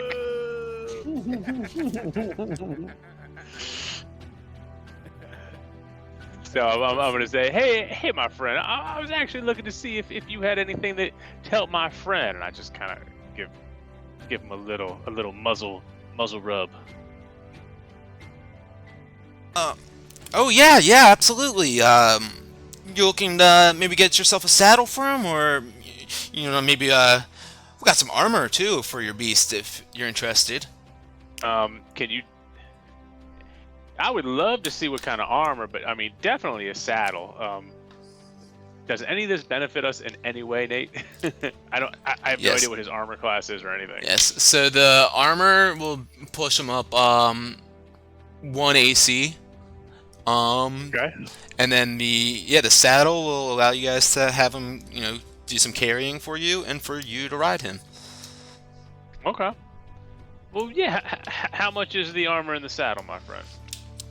Oh, you're interested in both? Well, how much is each individually?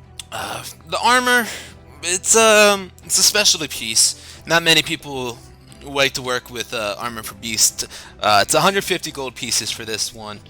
The saddle though is 60, 60, 150, or 60? and I'll do both for you for 200. Both for 200. Let me see here. What is this?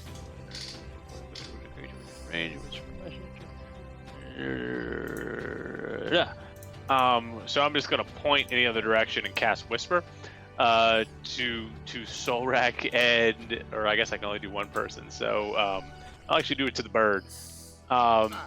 So you and Solrak can mull it over, but we can get some armor and a saddle for our boy for 200 gold. The saddle's obviously for me, so if each of you want to throw in 50, I'll throw in the other 100. So I'm gonna inform Solrak about that. So Chaddington just wants to know if we'll go halvesies on the saddle for Brutus. 50 gold. And armor. Oh, and the armor. So he wasn't trying to bang our dog. Okay. Yeah, he can pay for the saddle. We'll go in and we'll do the armor. Throw in 50. That's good. Sure, why you're still talking about Chaddington banging Brutus, but all right. He had a creepy look in his eye hair, and I did not trust it. So, Like I said, he knows we can kick his ass, so he wouldn't do that.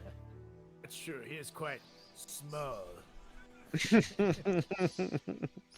Alright, but let's go meet up with him. All right. 50 coins spent. I guess you guys go meet up with him at the blacksmith, and yeah, you guys let him know that you're fine with spending that money. Yep. And blacksmith gets everything ready for you. He grabs the saddle and he's like, "All right, you mind bringing over your good boy here?" Absolutely. He takes the saddle and he fastens it on him and he adjusts it so that it gets it fitted on him right. He takes like the leather straps through the buckles and gets it fitted on there so it's not too tight, not too loose. He's like, "All right, Wilmore." He taps on the top of the saddle. You can hop right up on here now. I hop right on up. Yeah, does that how's that feel for you? Is that too far up, too far back? Feeling good? I'm happy. I think this is fantastic. All How you right. feeling, boy? Ruff, ruff. Yowlo. You see him kind of pulling in the direction of the manticore hanging just south of him. You look kind of adorable. Wait, hold on a second. Let me do this. 1 second. Angus. Go back to the butcher. Oh, hey there. Let me get another pound of that meat you gave me last time. Not a problem. You see him turn around and he grabs like a cleaver and starts slicing off a bit of the raw meat and just falls into a brown like parchment. He hands it over to you. It's 5 silver pieces for that one. 5 silvers. Okie dokies. Done and done.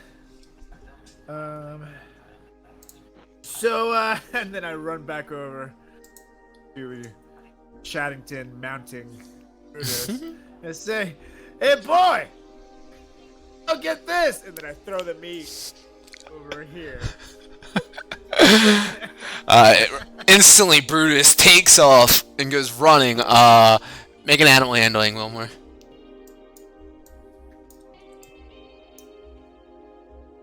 12. 12. You're holding on for dear life. You're bouncing up and down. Luke Ganjan and Solrak see you like almost falling off. You're holding on so tightly. You're like sliding off to the side, but he slides up to that meat, and you're still on his back without falling off. And you look back like wide-eyed, like, "Fuck you, Solrak." Hey, I just needed to make sure you could ride Brutus if things got tough. So you're welcome. That was just a test. And you passed, little man. And then I give him a thumbs up. Then I mutter to Brutus, "Guess who we're gonna let die first?" Alright, so shall we get back to finding this guy? Harthos, whatever the hell his name is? Yeah. He's just right around the corner. Right Let's around go the hang out corner. with him and then maybe come back and get some cheese. And you know what? I'm just riding Brutus now. I think I've had enough cheese for one My day. feet will never touch the ground again.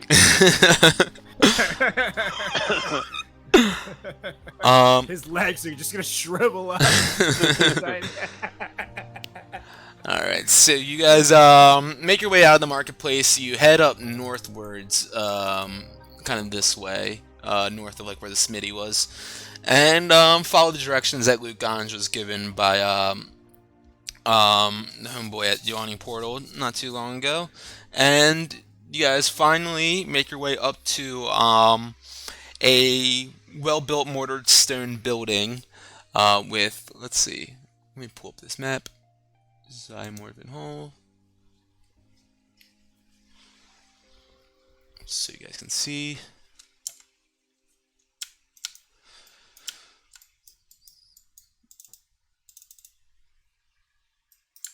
Alright, you guys see your guys selves, right? Yeah. Alright, cool. So yeah, you approach this building, the well-built stone keep, with 2 armed guards standing out front wearing the insignia of Waterdeep, which is a crescent moon sitting over mountains, kind of reflecting on a lake. They're standing there by heavy wooden front doors. Let's do it. Solrak, lead the way. Walk up to them. I, of course, mount Brutus. Hmm. Yeah, Solrak, maybe you're right. Yeah, told ya. Anyways, And I'm pacing in the background with Brutus like a steed, just going back and forth. Like the dresses in the like Olympics. when what's his name? Aragon is making the speech to all the people before Yeah. Helm's Deep, and Yeah. he's just chasing behind him. That's exactly what I'm doing. Just looking at him. and I'm looking back at it like all awkward, like and I turn around. Yeah, gents, I am Sorlak the Destroyer, and these are my totally normal friends here. Willamore Chattington, boy Brutus, the Birdman Luke Gunch. Brutus stands We're on two looking legs for- and bucks. Oh God, stop being weird. Anyways, we're looking for Hardthos. Is he in here? We were told he's here. You see the two armed guards standing there, you know, wearing full heavy armor, shield in hand, like a javelin in their right hands, held firmly, bottom of it touching the ground, and like standing vertically. One of them looks at you and says, "Aye. And who are you? You said you're Solrak. What do you want with Arthos?" I was just sad. Literally just said that. No, we have to get something from him, if you will. Go on. What would you have with Arthos? We just need his help. Come on, just get him. I'm gonna tell you guys. Sorry, no visitors unless you give me proper reason. This guy. I walk over. These guys are being jerks. Let Come me back let over. me try. I dressage up on. I gallop up on Brutus, sitting on his back, so I'm eye level with the guards. This is a scene. Hello, good sir. We come here for. What was his name again? Arthos. We are here to see Harthos. We have been sent by the Lord's Alliance of Fendelin to speak to him of the Fire Giants. Aye, the Lord's Alliance, you say. Aye, me matey. Arr. You see the one that's speaking look over at the other one who's just standing there, eyes straight forward, and kind of looks at him like, "Alright, yeah, we'll go ahead and let him in." And, "Aye there, you can come with me, follow close behind." And they open up the wooden doors into this main hall here. I gently heal Brutus, so he just starts to gallop in. Alright, Majestically. alright, let me reveal a little bit more here.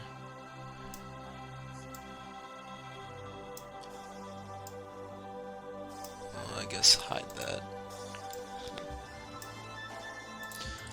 Alright, so the guards lead you, or the singular guard leads you in to the keep, lined with oak wood panels along the walls and decorated with mounted weapons and different suits of armor.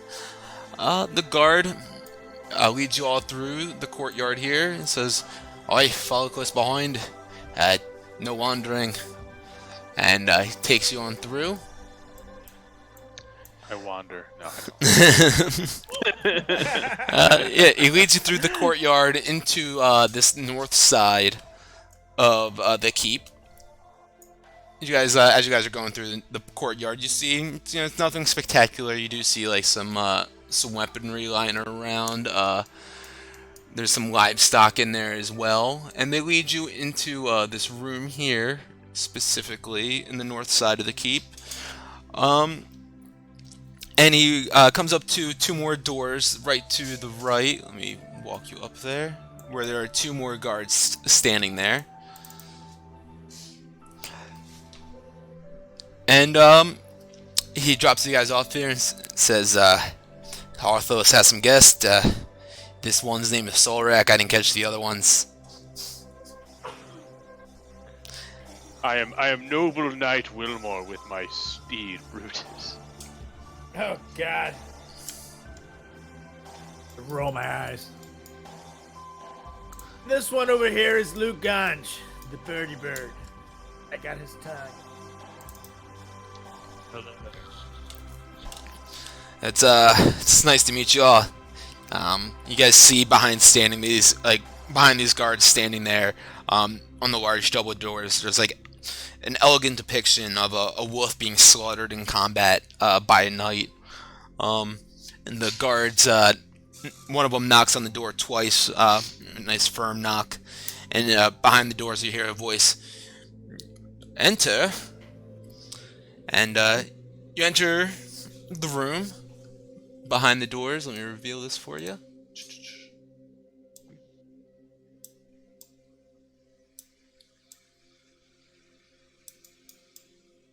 Bum bum bum bum. Sorry, lots of revealing. All right. And I dismount Brutus and lead him. Alright. You're walking him now? Alright, good. Yes. Good. Alright, so you guys enter the room to see like this den that's well lit. Who's doing that shit?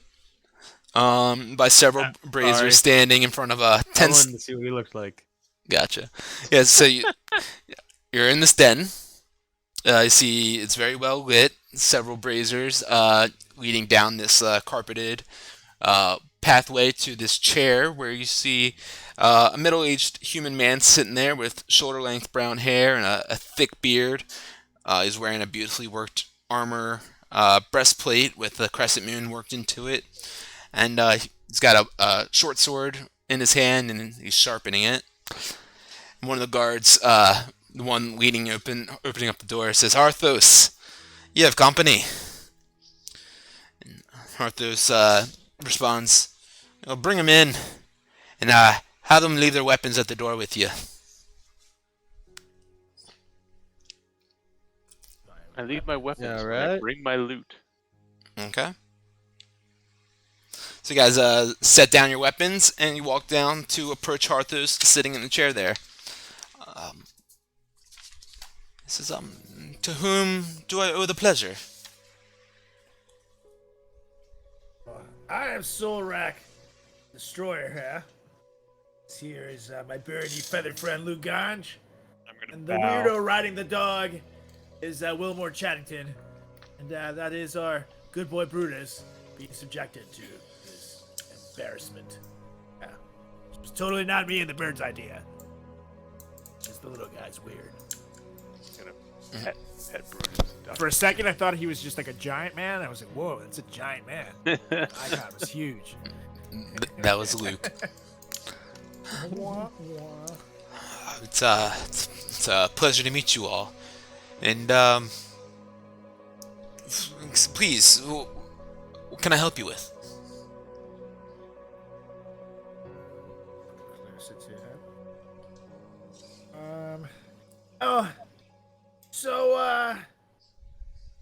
Let me ask you something, my friend. I've been sent here by the Lord's Alliance to pick your brain about some things here. The Lord's Alliance left them quite some time ago. Did you now? Why'd you leave them? Let's just say, not a man of organizations. I'm a bit of a lone wolf. I hear that. I actually make that I noise in the hear background. He looks over at you, back at Solrak. Go on.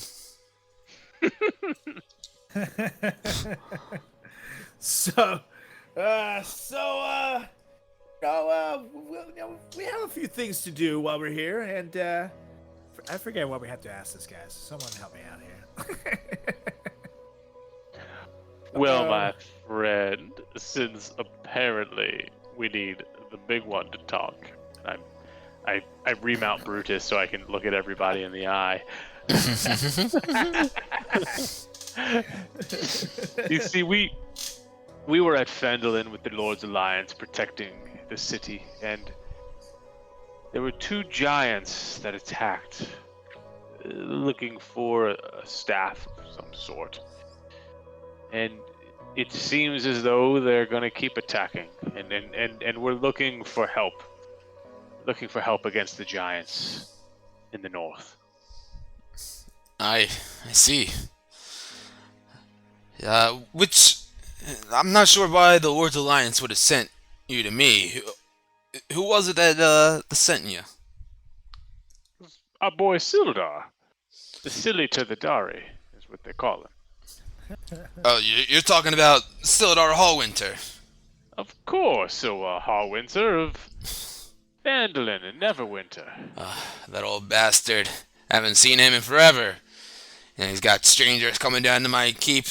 It's just like him, but yeah, me and Sildar, we go back. We trained for the Lord's Alliance together. He went on to be the big brave Sildar that he is, and helping keep everything tight and orderly. Me went on to start my own fortunes and my own way. Decided that the Lord's Alliance wasn't for me, but Sildar, he's still a brother to me for sure.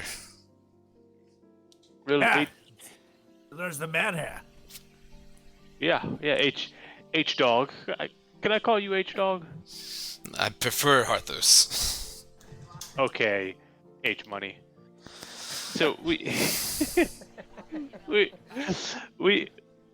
he sent us here specifically for help with Phandalin. You see, he is currently protecting the city against massive fire giants who essentially are taking over the north right now.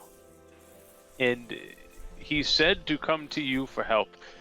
Apparently you may know a weakness to these fire giants. I've never personally dealt with a fire giant, but I've definitely taken down a hill and a frost giant too in my day. What could I personally help you with? I'm a retired adventurer now. I'm not one to go out there myself and slay them.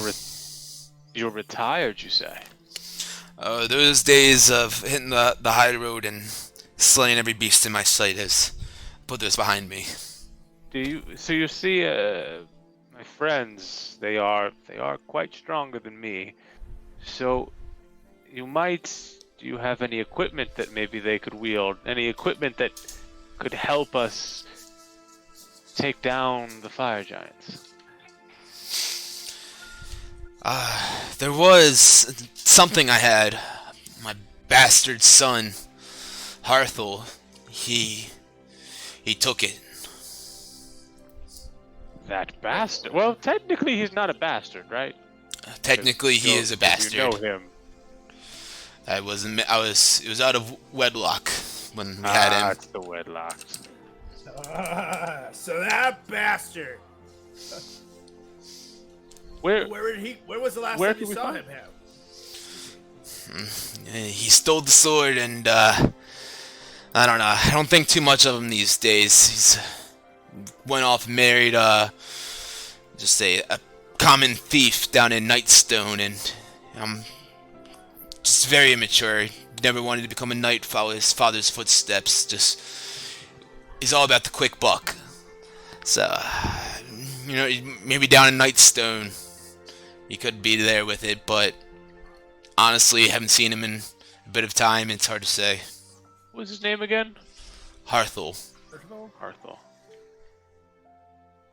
Where is Nightstone? Is that Just near Waterdeep? Or? It's just south of here. That bastard. Well, if we killed him, would you be upset? It's not like I'm ever see him alive again, probably.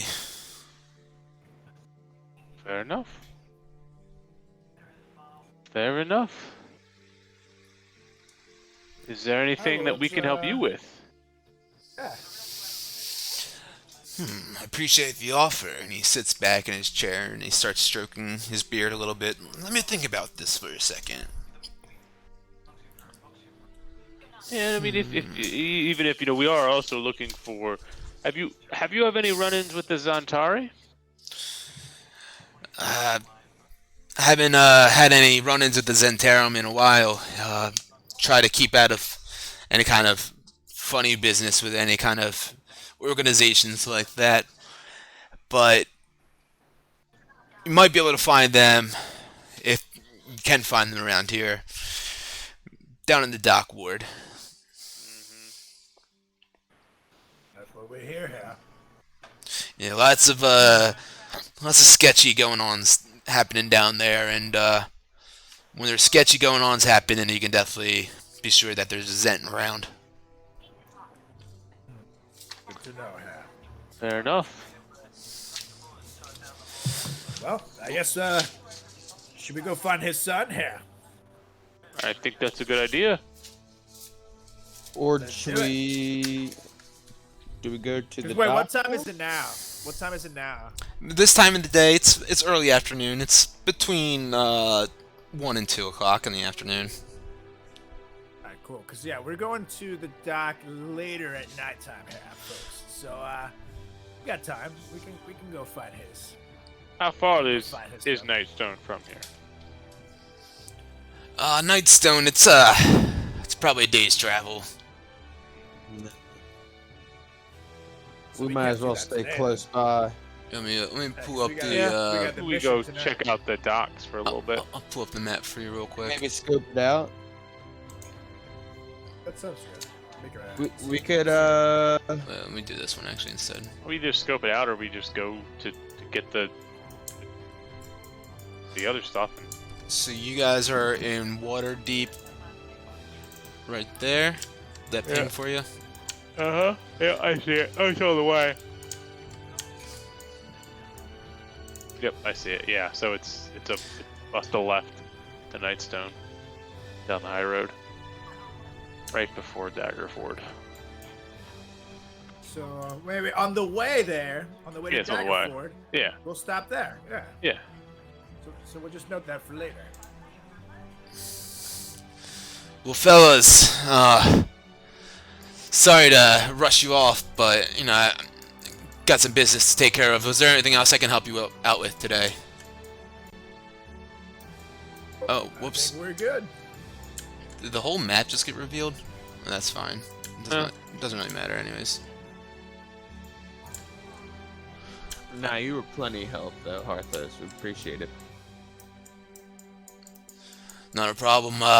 Go ahead and grab your weapons at the door, and you all have yourself a merry day. You as my well. friend. Chip, chip, cheerio! These guys- And then I mount Brutus and Mhm. saunter off. All right. You guys head on out of this room. You guys are making your way out. You kind of notice the statues standing on the wall, against the wall. These armored men definitely look very significant. Just like the way that they're shining up there, and the way that they're decorated. This place isn't like a very hoity-toity kind of keep, but these armor, they definitely seem like they're well kept. And you guys grab your weapons at the door, and you guys. I kind of scream back and say, Horatio, who are these men? I point to the statues. They're they're each one of me, you, all of us. We're all the soldier fighting our own battle, our own war, and we're all going through our own story at any given time. And these men, they remind me, and these statues at least, they remind me of all the men that you can and have been and can be possibly, and just reminds me to keep pushing forward to be that knightly man that we all can be. It's fair enough. I will continue to strive to be like the statues of your hall. You guys grabbing your weapons, heading out? Is that what's going on? Yep. Alright, cool. Back into the streets of Waterdeep. Yes, sir. Alright, and you guys making your way, I guess you'll go to the market on your way down there? Oh, yeah, yeah, I yeah. gotta get that helmet. Yep. I'll stop by and get the helmet. Okay, Luke, was there anything else that you wanted to do or something? No. I was gonna say I want to go to the market.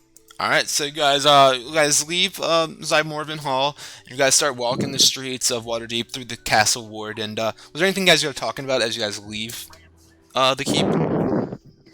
So, let me ask you something, Bird. You So, all bird, like, all over your body? Yeah? Know what I mean? Like, no, I Going don't down know there? what you mean. Oh, know, like the yes, bottom half yes, here. yes, south of the Wait. equator. I get what you're saying. Yes. when you're with a lady here, does she have to, pluck the feathers before she can get to business, if you know what I mean? Or how does that work? I mean, it's almost as if you just didn't maintain yourself down there for a while. She just kind of has to push it off to the side or pull it back, you know. Oh, like if you're the old Chaddington Fro. Yes. Precisely. Totally makes sense. Not that there's anything wrong with that. No, there is not, my friend. Totally.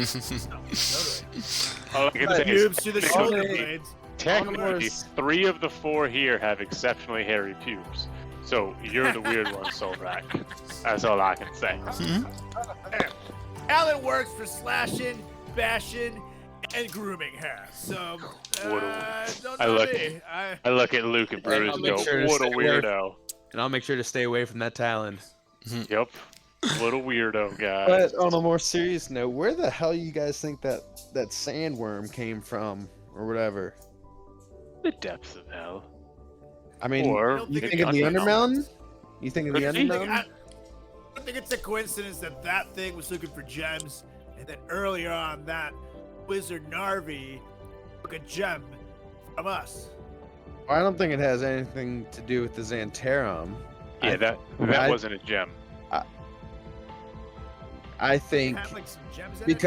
because Durnan was saying, you know, how all these not just magics but riches down there.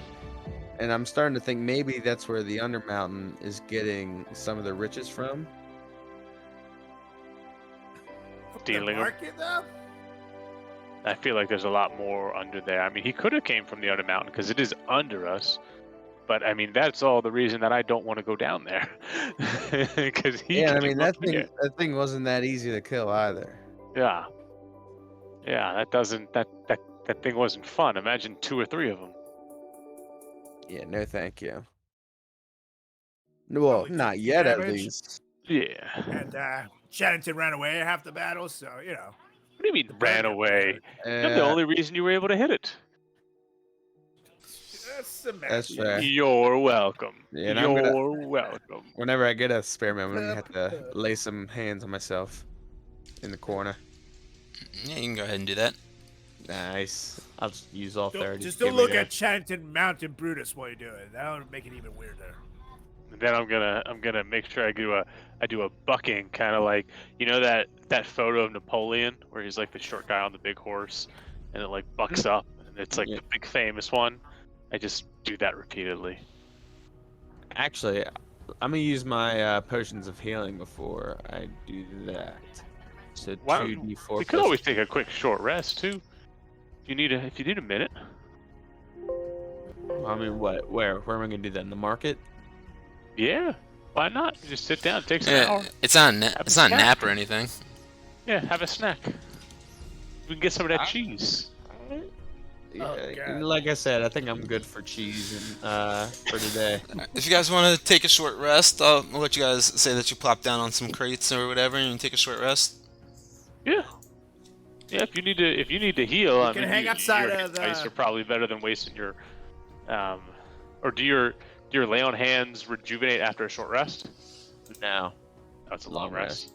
Yeah. And yeah, I mean maybe Let's go Uh, sit outside of the tent for your helmet is Yeah, let's go just get my wait out there helmet. for it and take a short rest. Yeah.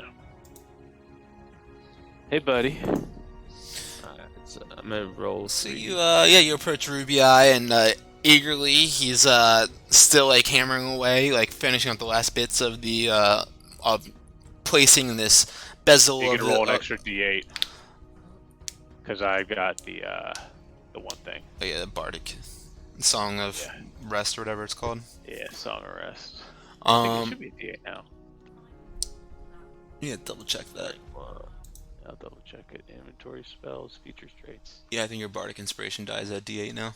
Yeah, it's a D8. Oh wait, but the song of rest is still a D6. It looks like. Oh, well, I guess it is. If it says D6, I'm still trying to find it. If you saw it, then yeah, it's fine. Let's see. Yeah, that one may go up separately. I'm gonna open up your sheet. Yeah, real quick. it's still a D6. Yeah, I see it. Yeah, that one changes at a different rate, I guess. Yeah, so just roll an extra D6. Luke. Yeah, ninth level, you'll get a D8. Yeah. So yeah, Ruby Eye eagerly setting this bezel of the stone back into the eye of your helmet. As he sees you approaching, he's like, "Oh, just finishing up the last bit here," and he pounding away, and just like 5 more minutes goes by, and all right, all ready for you. Well, again, guys, I can't thank you so much for all your help. This is beautiful. I really appreciate it. Thank you, my friend. Yeah, of course, of course. And so you got another charge of your fireball spell in that helmet now. Oh, yeah. Customize. Where is my icon? Can't see it. It's probably under Wilmore. Yeah. How do I... It only has don't one map me, charge. you Crap. weirdo. Reset other. I probably edited it, but maybe I didn't. I don't know. Says 1 to 2 charges. And now the 1 charge is gone. Previous. I run the rest. Oh yeah, so yeah, it's that's fine then. How it is probably fine. It's just we probably remembered that one was already taken from it, so you probably don't need to do anything to it. 1 was, but I just hit it again, and now it says it has no charges, I think. Let me see here. Spells. Do I still have Fireball? Yeah, my Fireball's gone. Well, now you're fucked. Yeah. No, I can just type it in, too. I mean... oh yeah, I just cast it also. I guess if it restores when you take a... Oh no, it doesn't restore. No, that one doesn't restore. Yeah, that was That's instead right. of it. Got it. So I'll just... Yeah, I'll, I just took my second one. actually, what we'll do is we'll delete it from your inventory, and then we'll just add it again. Okay. Helm of the Hawk, right? Yeah. Yeah. Add equipment. Bada bing. Where is it? Equipment. There it is. Back on. And you got charge in there. Cool. Should be good. All right. One So charge, I should have 2 charges, right? yeah, you have 2 charges total, but I think you can only use 1 at a time. Yeah, I got you. That's fine. All right. Cool beans. Anything else that you guys want to do in this marketplace? You guys, there was a fruit and vegetable vendor as well. If there's anything of that you guys are interested in, but if not, you guys can make your way down to the docks. I'm good on the fruits and veggies. Yeah, should we head down to the docks? Yeah. Maybe hit up the we can hit up that like Mill Skull Inn or whatever it's called. Yeah, guys. I think Mill Skull Inn would be a good place to start. The Mule Skull Inn. All right, well, you guys make your way down to the Dock Ward District after passing through the Castle Ward and the South Ward. As you guys make your way down here, it definitely smells terribly of like stinky fish as you guys are approaching and getting closer, and it's very crowded, very loud. You're hearing lots of arguments going on. You look around and you see like little fights breaking out with like guardsmen breaking it up. You see a sort of different guardsmen on the scene, just kind of watching everything that's going on. Keeping watch, making sure everything stays orderly, even though it really never does. It's like always just like a fucking hot mess down there. You see merchants all around selling fish, liquor, food, etc. All sorts of likes like that. Sort of different groups of people loading up crates onto boats and different sailing vessels. Just getting shipments ready, unloading stuff off of them as well. And it's kind of like a sensory overload when you guys get down here, right? Just like a lot going on, a lot to see, a lot to take in, and Luke Ganj becomes a little bit overwhelmed with all of this, and especially like you guys see like the massive open ocean, like the wide open water down here at the docks. And Luke Ganj just kind of like stares out over the water and starts like kind of like tunnel visioning as he starts hallucinating a massive illusory image of the aboleth just hovering over the lake, floating there with his tentacles just kind of twitching and dancing from side to side, causing mass hysteria all over the docks. You see people running, panic-induced stampede of like 20 plus commoners. People just running around, like stomping on top of each other, just freaking out over this vision of the aboleth. And you shake yourself out of it, and you're like back here where there's no aboleth. It's just sunshine, people going on with their normal day, and everything. And it just kind of takes a little bit out of you for a second there. Is there anything that you respond or say, or while you see this happening, that you do? Jesus Christ. This aboleth is really kicking my ass right now, mentally.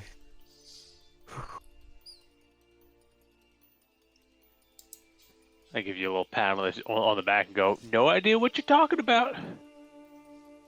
Dude, if only you saw the shit that I just saw, man.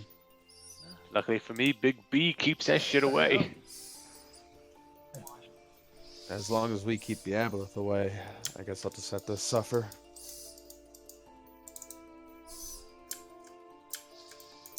Well, that sounds fun.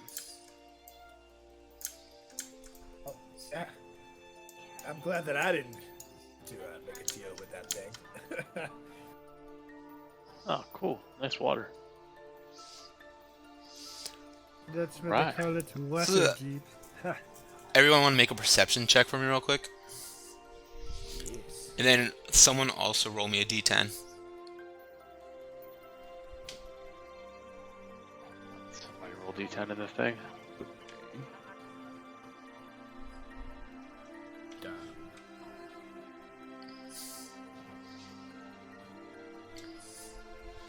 Oh my god. 1. 1 for the D10. Okay.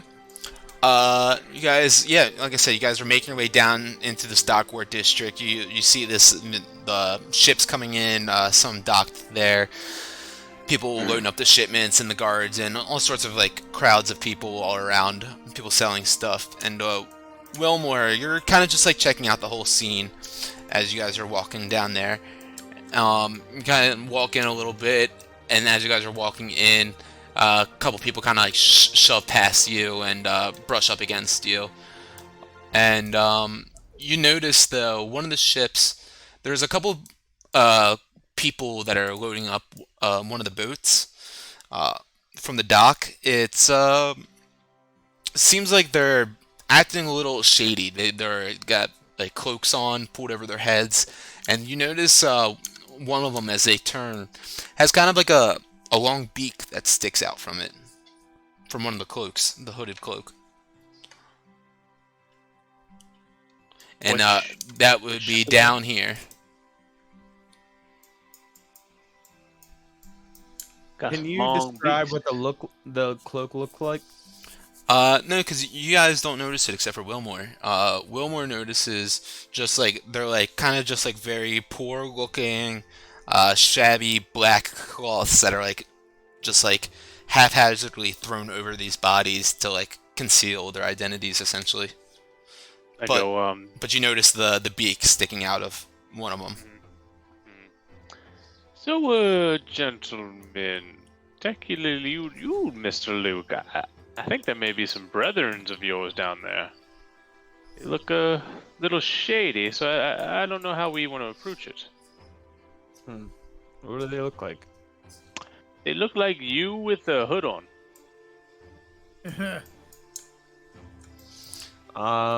Say that they're a little bit shorter and squatter, like not as like They're definitely humanoid, but they're definitely like shorter than Luganj and They're Aarakocras typically are. humanoid? Humanoid, just as Luganj is humanoid. Okay, gotcha. It looks like a baby you. Here, why don't you come on, let's you just kind of follow me, just kind of nonchalant, walk around. Let's see. We're gonna walk up to this little. Is this a guard over here? That's a guard right there. Yep. Hey, Mr. Guard, I'm new to town. Do you know where the Mule Skull Inn is? Oi, Mule Skull. Points over to the west. If you just head around the corner over there, bucking north, up around north, it's a couple shops up there. Okay, cool. Thank you so much, my friend. I appreciate it. Sure, and he starts pacing the wall perimeter right there, just like keeping an eye out on any going-ons happening around there. Okay. And yeah, you guys, Lukanj, Wilmore, Silrak, anything happening? Just keep following me. Yeah, I'm gonna just keep following. Okay. You guys And then keep we're on gonna following walk, him. like- yeah, we're gonna walk on the actual pier. All right. But everyone, give me another perception check from here. I can make it Brutus.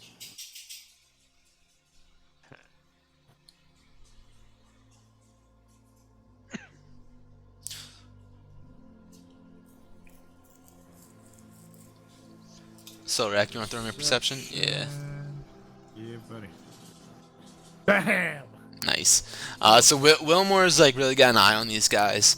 As you guys approach closer, you see that there are 4 of these guys like wearing like black cloaks, just like this poor fabric tossed over them, kind of hunched over and grabbing boxes very quickly and loading them onto this little boat as there's like another one kind of directing them and leading them, and they're trying to conceal their figures as much as possible. But yeah, you notice the beak on one of them again, and this time from this range you notice that it's a Kenku.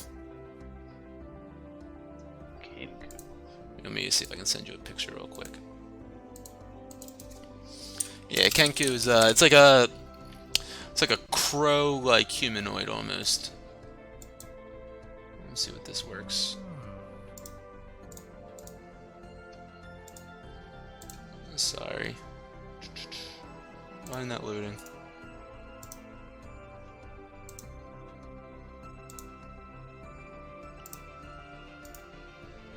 And the way that they're acting and moving definitely seems like it's not their possessions, especially what you see labeled on one of the boxes here too. It says the name of it says the red herring, and so it's like not theirs. It's some other possession. It's for a shop or something around here. Yeah, so I'm just gonna kind of just start like giving the old like thumb over to them, and be like, look at these motherfuckers. Something is not right. I think there's malice afoot. Well, do you guys want to go stop them? I wouldn't say stop them. I think maybe we should see what's going on, see what they're moving, see what the product is, see if there's a way to figure that out.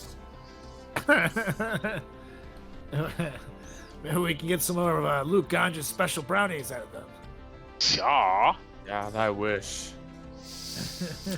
So as you get a little bit closer, you can see now, notice what they're stealing. It just seems like it's like common goods, fruits, vegetables, and fish. It seems like shit that they're just stealing from like the townsfolk here, essentially, but in broad daylight. And it's like, I don't know, when I used to like go out and do like street art and stuff, it's like you just do it so you look not suspicious, and that's how you don't get caught doing it. And that's kind of what these guys are doing. I mean, they seem shady. Maybe they could help us find the Xantori. It's true. It's very true. All right, let's do it. Let's go talk to them. I think they might be working for them. So, I don't think so. I feel like if they were working for them, it wouldn't just be stealing basic supplies.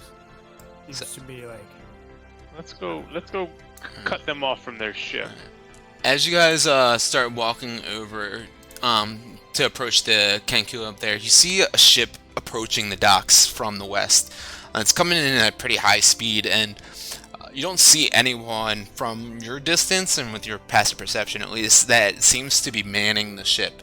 And the ship comes headfirst crashing into the docks, into the rocks on the west side up here, causing a little bit of a panic in this area. And everyone's like kind of freaking out a little bit, scuffling away from this area. And as you look over that way, you actually do notice on the ship right to your west some more of these cloaked figures. It looks like the men that you saw the night before, and if you get a little bit of a closer look, you do see that bald red wizard again as well. Oh shit, you guys, look! It's him! Did all those appear? Yep, I see them. Yeah. 1, 2, 3, 4, 5, 6. 2, 4, 6. They're 7. still putting the ship together. Yeah, they are loading stuff on, and actually, get everyone once more. Give me a perception roll.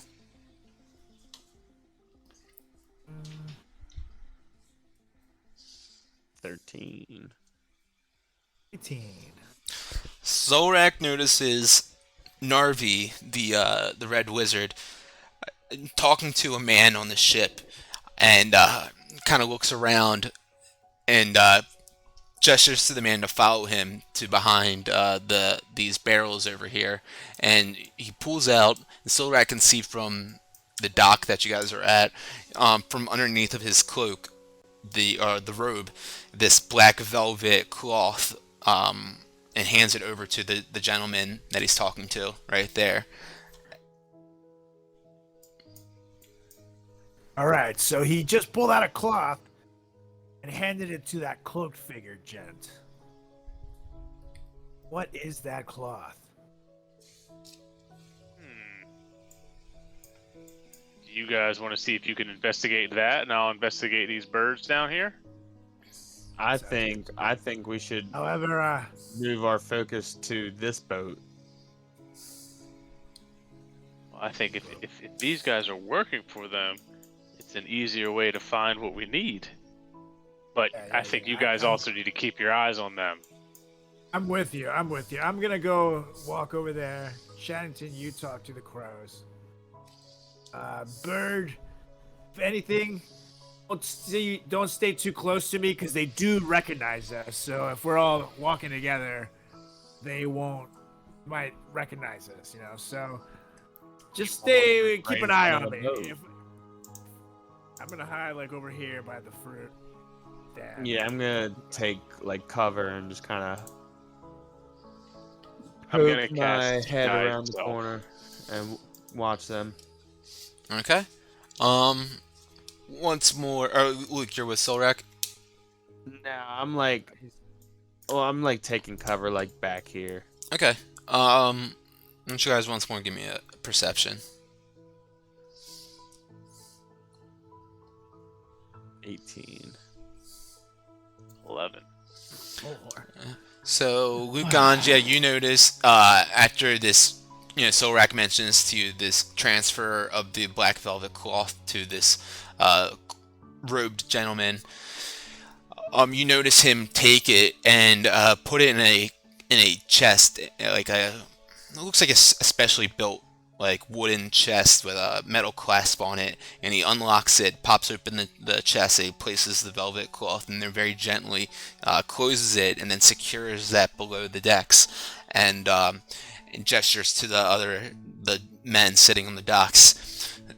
And from Solrak can hear from where he's standing, it sounds like he's like, "All right, finish loading up. Let's get out of here." Was I able to see like how big the chest was and how he like secured it into the dock or into like the cab of the Yeah, boat? you're able to see that the chest that he put it in was about like, I'd say 3 feet by 3 feet cubic, and so I guess 3 by 3 by 3, and yeah, he like there was like an an area in the floor of the deck that he was able to slide to the side, secure that down there, and then kind of you can't really see from down below the water, like where you're standing right now, what exactly happened from there, but from what you could tell is like he definitely took the chest, he went down to the floor, did something, dropped the chest down there, and then he doesn't have that in his hand anymore. Gotcha. I am going to like slide on over to Soul Wreck without being like seen in any way, and Go ahead and make a stealth roll. okay.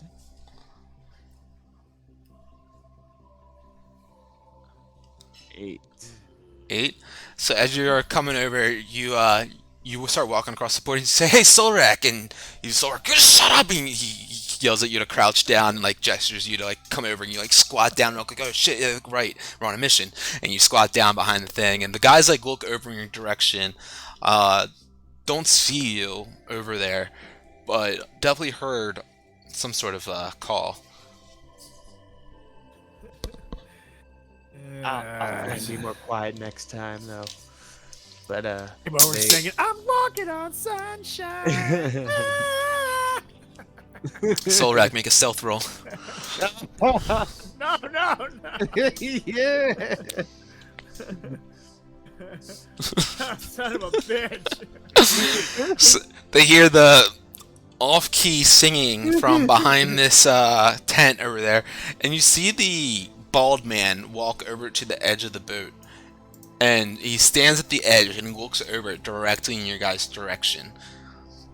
You guys are squatting behind these barrels that are like filled with like pears and apples and stuff, and just like have your like the tip of your head eyes like sticking out at the top of it so you can watch him. For whatever reason, he doesn't see you over there from what you can tell, but I mean you have his attention a little bit. We gotta be a little I bit look more at quiet the now. bird, and I put my finger to my nose as a shh. And just wait until the guy turns his attention to something else here. He keeps looking out there, kind of scanning the perimeter for a short little while, less than 30 seconds. He turns around and he starts walking back over to like the dock area. Whew, that was a close one. God. Okay. But as Okay, I was saying though, he took the cloth, put it in the chest, and then secured that below the deck. Wanna blow the deck? You know, What? now I think you just fucked up, Solrak. You first started about Chaddington banging Brutus, and now the ball man blowing. Hey, you're the one telling me you want to blow decks, all right? You better get on your knees. But So anyways, Rack is 6. more like 69. Hey. Have a good one. Anyways, Either way, why don't obviously we try to that get on cloth this is boat? very What do important. you feel about that? Yeah, I feel like we should try to sneak on there and see if we can get it without being seen. Well, I Perhaps feel even as if we Chaddington. should do that as a unit. Yeah. Yeah, Chaddington has an invisibility cloak thing, ring. So So- I've cast disguise self on myself to turn into a Kiku, Okay. a Kenku, Yep. and I'm just gonna start loading shit onto this boat with them. Okay. You disguise yourself, full like little black robe, full little black little beak sticking out. You got a little dagger hanging off to your side. You look like a Kenku for all intents and purposes, and you start loading stuff up onto the boat, just grabbing things, and for right now, no one seems to notice. Kind of like the first one I put in, I kind of like open it up and look what's in it. Yeah, you open it up and check out what's in it. You see in this one, it looks like a couple of bottles of different like liquor in here. Okay. Yep. So and I guess I'm on the ship. And is there a Kenku by me? There is, yeah, someone there who's just put down a box as well, and looks like he's maybe about to hop back off to grab some more stuff. Okay. But you can stop him if you'd like beforehand. Once he gets off the ship, Okay. I go, hey. Who are we moving this for again? You're saying this to the Kenku guy? Let me make Yeah. sure that. Let me see something. You're saying this in common? Guess that's all I can speak. Something's gonna tell me they speak something different. So, you say, hey, who are we carrying this for again? And, he looks at you and kind of turns his head a little. Give me a deception check.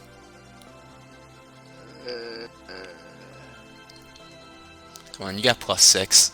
Do I get advantage because I look like them? No. Dick. He cries back to you in common also, but it sounds like you would imagine like a parakeet or a God, what's the fucking bird that talks? A parrot, right? What's Yeah, it's fair. Yeah. You're yeah. right. So like it just yells back at Luke you. gone. True. True. We're taking this home. I go, Can okay. can Chaddington? We can see each other, right? Yeah, but he right now is disguised as a Kenku, and you cannot tell which one from the others that he is. Can I still? You want to turn on your Lightbringer? No. So I turn on the library. So you said I don't know which one it is? No, you can't tell. You literally can't tell from all of them. Like that's he disguised himself to look like them. Yeah, I guess so. Yeah. So I'm gonna turn to Solrak and say, I think I have an idea with sneaking onto this boat here. But if we're gonna do it, we gotta act fast. So I have Cloak of the Manta Ray, right? And Chaddington has a coffer of water breathing that you can try and use on yourself to allow you to breathe underwater. I'm thinking we try and we take a dip into the water, breathe under the water so that he can't see us, and we try and hold on to the boat and climb on while they're not paying attention. Oh, I like that. That's a great idea. Now we just gotta. One issue is Brutus. Ooh. You remember the dog? Well, yeah, we can't leave Brutus behind. So, what if? What if we used him as a distraction? Maybe. How would we do that? If you ran on the boat? Yeah, I don't want him to get killed. they'll just think he's a stray dog, maybe. I don't know. It will be using him as bait, which would be putting him at risk. If they just decided to kill and eat the dog or throw him overboard. Not worth it. How about if,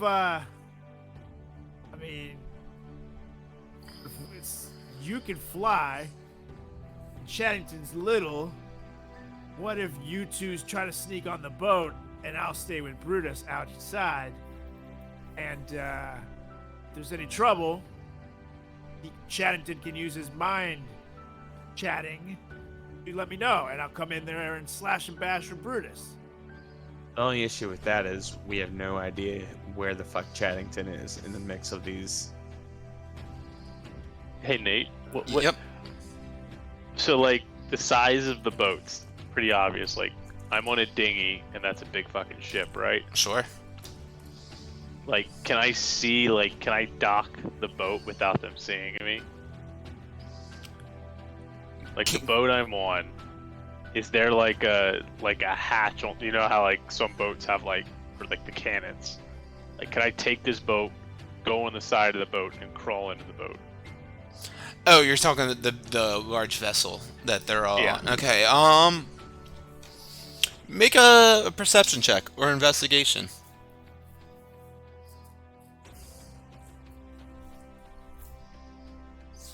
Jesus. Um, Like me today. yeah, there's a couple of spots, you know, like two spots where yeah, it looks like either like a window or yeah, maybe like a cannon, maybe went out of or something like that. But they're pretty high off the water level. How high is like 10 feet? It's like 15.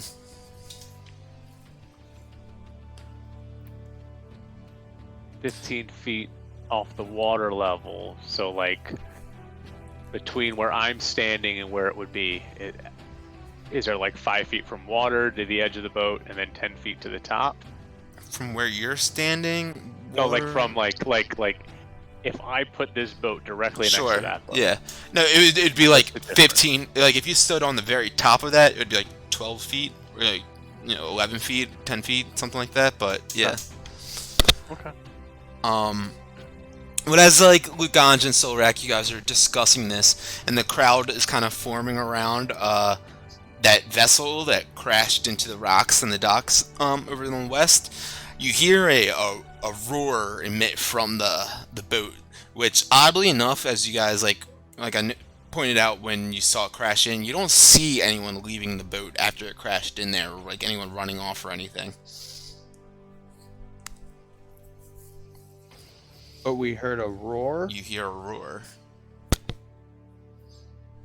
The fuck? Where did it come from? From the boat? From the boat, yeah. Oh shit. So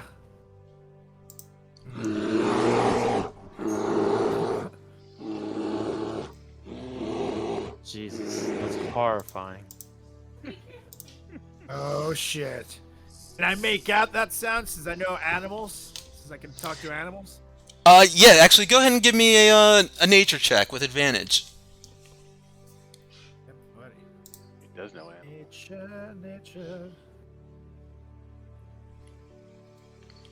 15.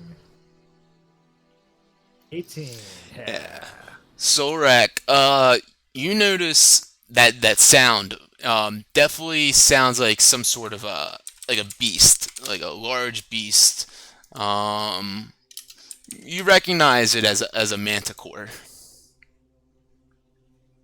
Oh, bird. There is a manticore in that ship here. Motherfucker. So. Oh, Lord. Well, what do you think a manicore is doing on a ship that crashed into the dock? Well, I think that if these guys have anything to do with it, I have a feeling they're gonna unleash this thing. For what reason? Destroy the town here. We gotta somehow get Chaddington. Because I don't think he realizes what just happened.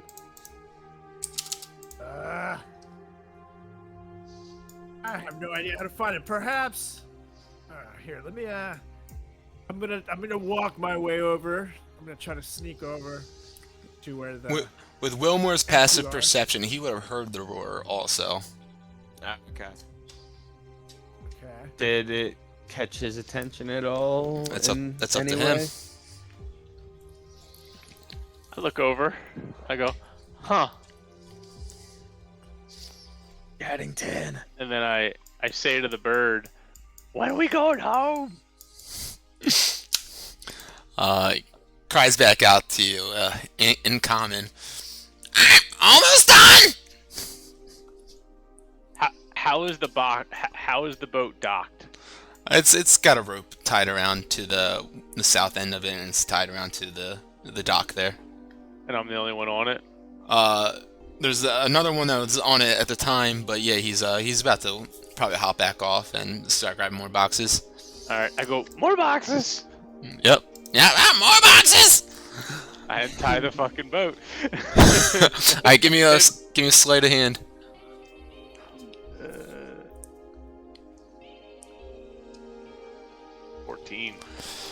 14, you start untying the rope from the dock there as quickly as possible. And you get it all the way around, and you're like, ha, they didn't notice me. And then you toss the rope down and splashes into the water.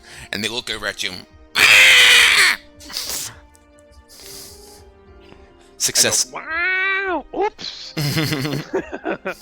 Hold on! And I'm steering the boat towards the big boat. All right. Wilmore, let's see. You're not proficient in Anything. watermobiles. So, which is a thing. I think Solrak is proficient in land vehicles or something. But, let's see. What can we give you for this? Some sort of, yeah, I was gonna say performance, but that's not charisma. We'll do something with dex. We'll just do a straight dex. Gonna fucking die. Straight Alright, dex. Save or roll? We'll just do a roll. See how you're controlling this. 13. 13. Yep, you pick up one of the paddles on it, and typically it's good for 2 people to be paddling. So you're like taking one, and you like you're kayaking almost, and you're trying to get it to go, and you're controlling this thing and pushing it over, and you push it into the direction of the boat that the Zentarum are on, and unfortunately you don't have too much control over it, and the tip of the boat ends up hitting the large vessel that they are all on. Can I see like any of the like ways in? Yeah, you see one of the windows is about let's say it's about 10 feet over from you, and then like that 10 feet up as well. Can I climb up? There, and there's another one right there. Say that your boat is right here. Let's see. Climb up. Yeah, go ahead and give me an athletics. I can see them. I can see Luke and Solrak, right? Yeah, from where you're at, you can see them. Sure. They're I kind of point they're kind of squatting. Actually, they're hiding. So no, you can't really. I'm sorry. Okay. Yeah, they're hiding behind these barrels. So yeah. Okay. So it's 4 feet. I got that. So before I start the climb, or no, I'm fine. Yeah, I guess I'll climb. Is that athletics? Yep. Aerobatics, athletics. So as 19. Wilmore just starts jumping up. All these Kenku standing at the dock over here, standing at the end of it, yelling. They're all yelling in Aran, which we can understand actually. Yelling, "Hey, get back over here! What are you doing? Who is that guy?" And you jump up, and with this little flutter of wings, even though they're not real, it kind of gives you that extra push to give you like just a little bit of a jump, and you jump up and latch onto the wall, and you kind of scurry up the rest of the way, and you push yourself in through this like little opening in the boat here. The people though on the boat, the wizard and the assassin, or the hooded figure and the other men that are with them, obviously noticed the boat crashed into them, and they're going over to the edge to investigate, and they see that this vessel is empty, and they see your little nubby legs crawling into the window in the very last second. And I'm gonna go invisibility ring. Invisibility ring, and keep going. I guess, what do I see? Yeah, okay, so you're in here, you see, it's pretty dark, a lot of stacked up boxes and crates around here. There is like one kind of shelf that looks like it comes down from the ceiling. Looks like maybe that there's like a few of these different kind of compartments almost, but it's mostly like a very pretty dark area. It's actually, it's low visibility in there, for sure. Low visibility. Yeah. Alright, low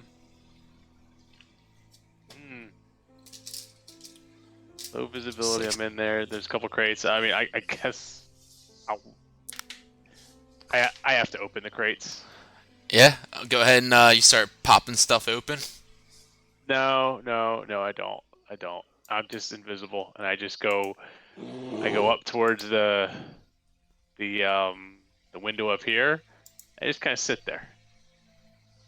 All Wait to right. see what happens. Start sitting there. You hear the footsteps over on top of the deck, stomping down over by like where your boat crashed in, where you hopped in through the window. And give me a stealth.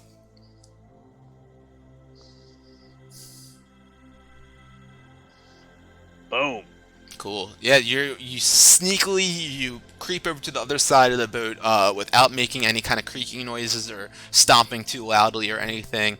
And they're all like kind of checking out this, and you hear the red wizard Narvi say, he smacks the one cloaked man.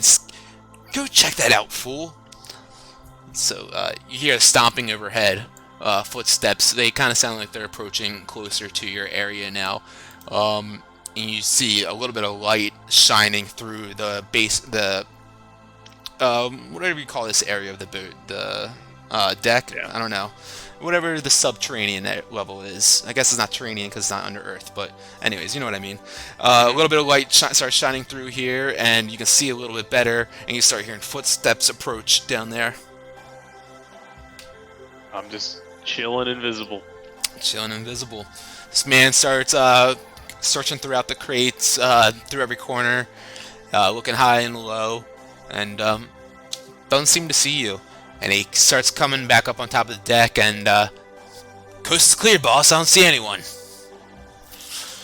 And Luganj and Solrak, you can see the red wizard kind of put his thumb and forefinger to his chin and think intently for a second, like he knows there's some arcane trickery. There's some sort of trickery going on here. Have to find a way to distract him here.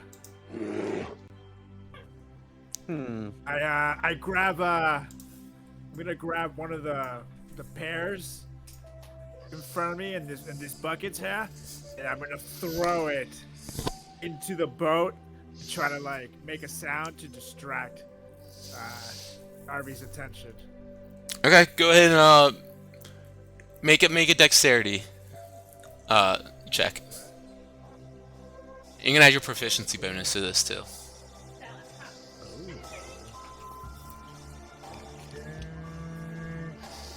Where can't I see dexterity? It's the top numbers. Oh, it's in the top. Yeah. And then add whatever your proficiency is. Probably plus 3. 14, it says? Oh, plus 3? Oh, okay, plus 3, so 15. So 15, yeah. So where were you trying to aim on the boat? Here, let me point to it. He's over there. So You tell me what you're trying to do with it, because you just succeed. Okay, cool. So I'm trying. This one right here is Chaddington, yes. So I'm trying to throw it over here. Okay. Turn away the other direction from him. Yeah, the fruit starts flying in the air. It lands right on the south part of the deck up there on the boat. And you see the Narvi and the other men kind of turn the direction and look over there, and they start walking down there trying to investigate what was going on. All right, that must have that'll buy us some time here, but let's see. Maybe we should try to make our way around to the ramp and see in case we need to actually jump on the boat. Actually, you stay here, Bird, because you can fly. You can fly onto the boat. I can't. So let me loop around and try to sneak over here-ish. Somewhere around this area. I mean, I definitely like that idea. But I could always also, if actually, nah, never mind. Yeah, let's go with that. All right, cool. So you stay put. I'll and keep an eye on me. If I wave, it means it's on and go. That's a signal. Yeah, right. Can I like look out the window and like see anything? Yeah. What are you trying to see? anything. I'm trying to see if I can see them. If I can. Yeah, so you look out the window, and they were still hidden for the time being, but then all of a sudden you see Solrak pop up, throw a fruit. Well, I guess that happened already. So you see him standing up after he threw the fruit as you're looking out the window, and you see him just start booking it down the dock. I cast Whisper. What the fuck are we doing? I'm on the ship. I know, we're through. I'm trying to keep an eye out here. I just provided a distraction. This wizard is definitely onto you. So, I'm gonna try to hide over here.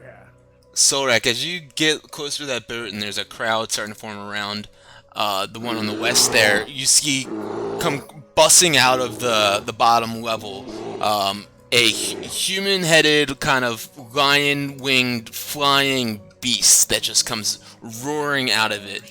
Shit. That's the manticore. Oh yeah, it's hovering over the boat right there. It looks a little hurt. One of the wings looks a little damaged, but it's hovering for a moment, and it drops back down on the top level of the boat. You see visibly just blood all around its face and its chest and all down its arms and paws, and it lets out that roar again. And now that crowd started forming around it and they see this beast visibly, they start running out frantically from the scene. Oh shit, you guys. Okay. Am I still talking to Chaddington? Is he still linked up to me? Did you say every? It's only a message. Yeah. One round, 6 yeah. seconds. Okay. Well, never mind. I look over at the bird and I point at the manticore. Oh fuck! About it. Luganch? Hold on. Alright. Oh, shit. I am just gonna keep, keeping cover, I guess, as I kind of move towards the front of the boat. So Okay. I guess if there's barrels, over here. All right. And I'm just gonna kind of keep an eye at both Chaddington and on the boat, and then the Manticore and Solrak. All right. So you see Narvi and the rest of his gang kind of start running up towards the docks, seeing the Manticore on there, and Narvi says, "Quick, load everything up. Let's go. Let's go." And I'm gonna move to the top deck. Okay, invisible, right? Yeah. Yeah. Okay. I'm gonna try and get Solrak's attention without being too loud. Solrak, they're trying to leave as soon as possible. We gotta do something. Shit. We gotta So- get Chaddington out here. You are yelling this across the water right now. If you want to say it, that's it. I mean, because just imagine trying to whisper that past them, but it's got to get to Solrak, you know? Yeah, you really can't whisper. How far is that? 75 feet. 60 feet? Yeah. Yeah, 70 foot whisper. Across the water. And over there. But you can certainly try. Yeah, we'll give the old college try. You're gonna try to quietly. Well, look, I'm not saying it's a whisper, but I'm saying loud enough that he can hear, but also not There's no too way. No, loud no, no, for no, them no. to hear. But he's further away from them, is what I mean. So But, Yeah, there's but no way they're on a would be they're able- on a boat making commotion and shit. that's your risk. Okay, we'll go ahead and do a God, no. Oh my God! Just go ahead and give me a charisma, in general. Charisma. Yeah. 7. 7. Solrak, they're leaving! and everyone. I'm already. Can I ready an Eldritch Blast Sure. On who? towards like the boat? So you're trying to like take out the boat?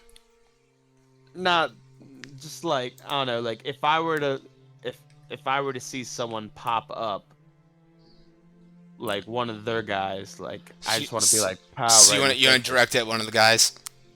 Yeah, Think like it's I right? guess the first person I see. Sure. Okay. Solrak, you hear that yell? What's going on? God. There's a manticore Guys, behind everybody- you, flying in the air. Also. And where is the manticore? I don't see an icon for it. Just so I can. Okay, right there. Okay. You see that icon, Um, right? Yeah, I see it. I see it. Okay. Okay, so I'm going to sneak on over to this corner over here, and I'm going to make a noise to try to draw this guy over to me. All right. Go ahead and give me a deception. Okay. A 9. 9. You go around the corner and say, "Hey, jackass!" And you pop back around, and oh fuck. And yeah, you got that guy's attention. He looks around for a moment, like, "Oh, what? Me?" And Narvi's like, "Get on the ship, let's go!" And he's like, "Hold on!" And he starts going over in your direction. Okay. See, And I call him, and I. sees you squatting there, and yep, go on. And I said, "Oh, excuse me, sir. Can you help me?" And I pretend like I don't show my face to him. I'm still squatting there, looking like making like a weird voice, trying to confuse him. Give me another deception.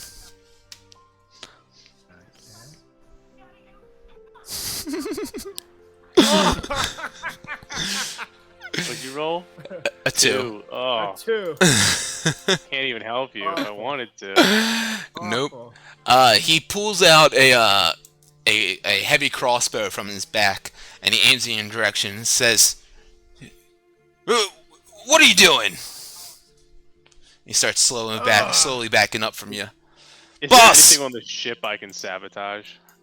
Would you like just destroy, or what are you trying to do? Can I like throw the anchor overboard? Or is there like I guess I could break something.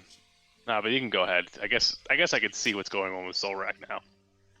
Yeah, you're up there, and you see this man with a hand crossbow drawn, pointing at Silrak and backing up, and he yells at, "Narvi, we got company!"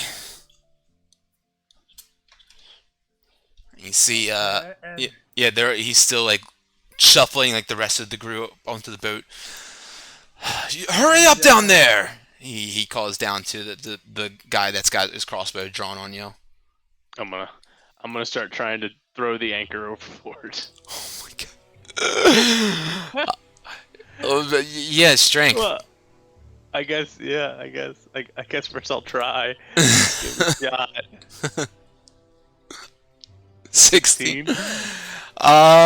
You struggle for a moment lifting it up, like just kind of getting it on that like the what do they call it, the lever arm in physics, right? Where you get it yep. central point, and you push it on up there, and you make a little bit of noise as it you're lifting it up, and you're invisible, and as you're making that noise, they see this anchor moving by itself, and it tosses over the edge and splashes into the water, and the anchor is in the depths of the sea below you. Ooh, The ship's and anchored as now. that happens, I hit my total dead on this guy in front of me with his arrow to try to kind of get him off of me. Okay, wisdom, right? Yeah. Yeah, I believe it's a wisdom 11. All right. 6. Yeah!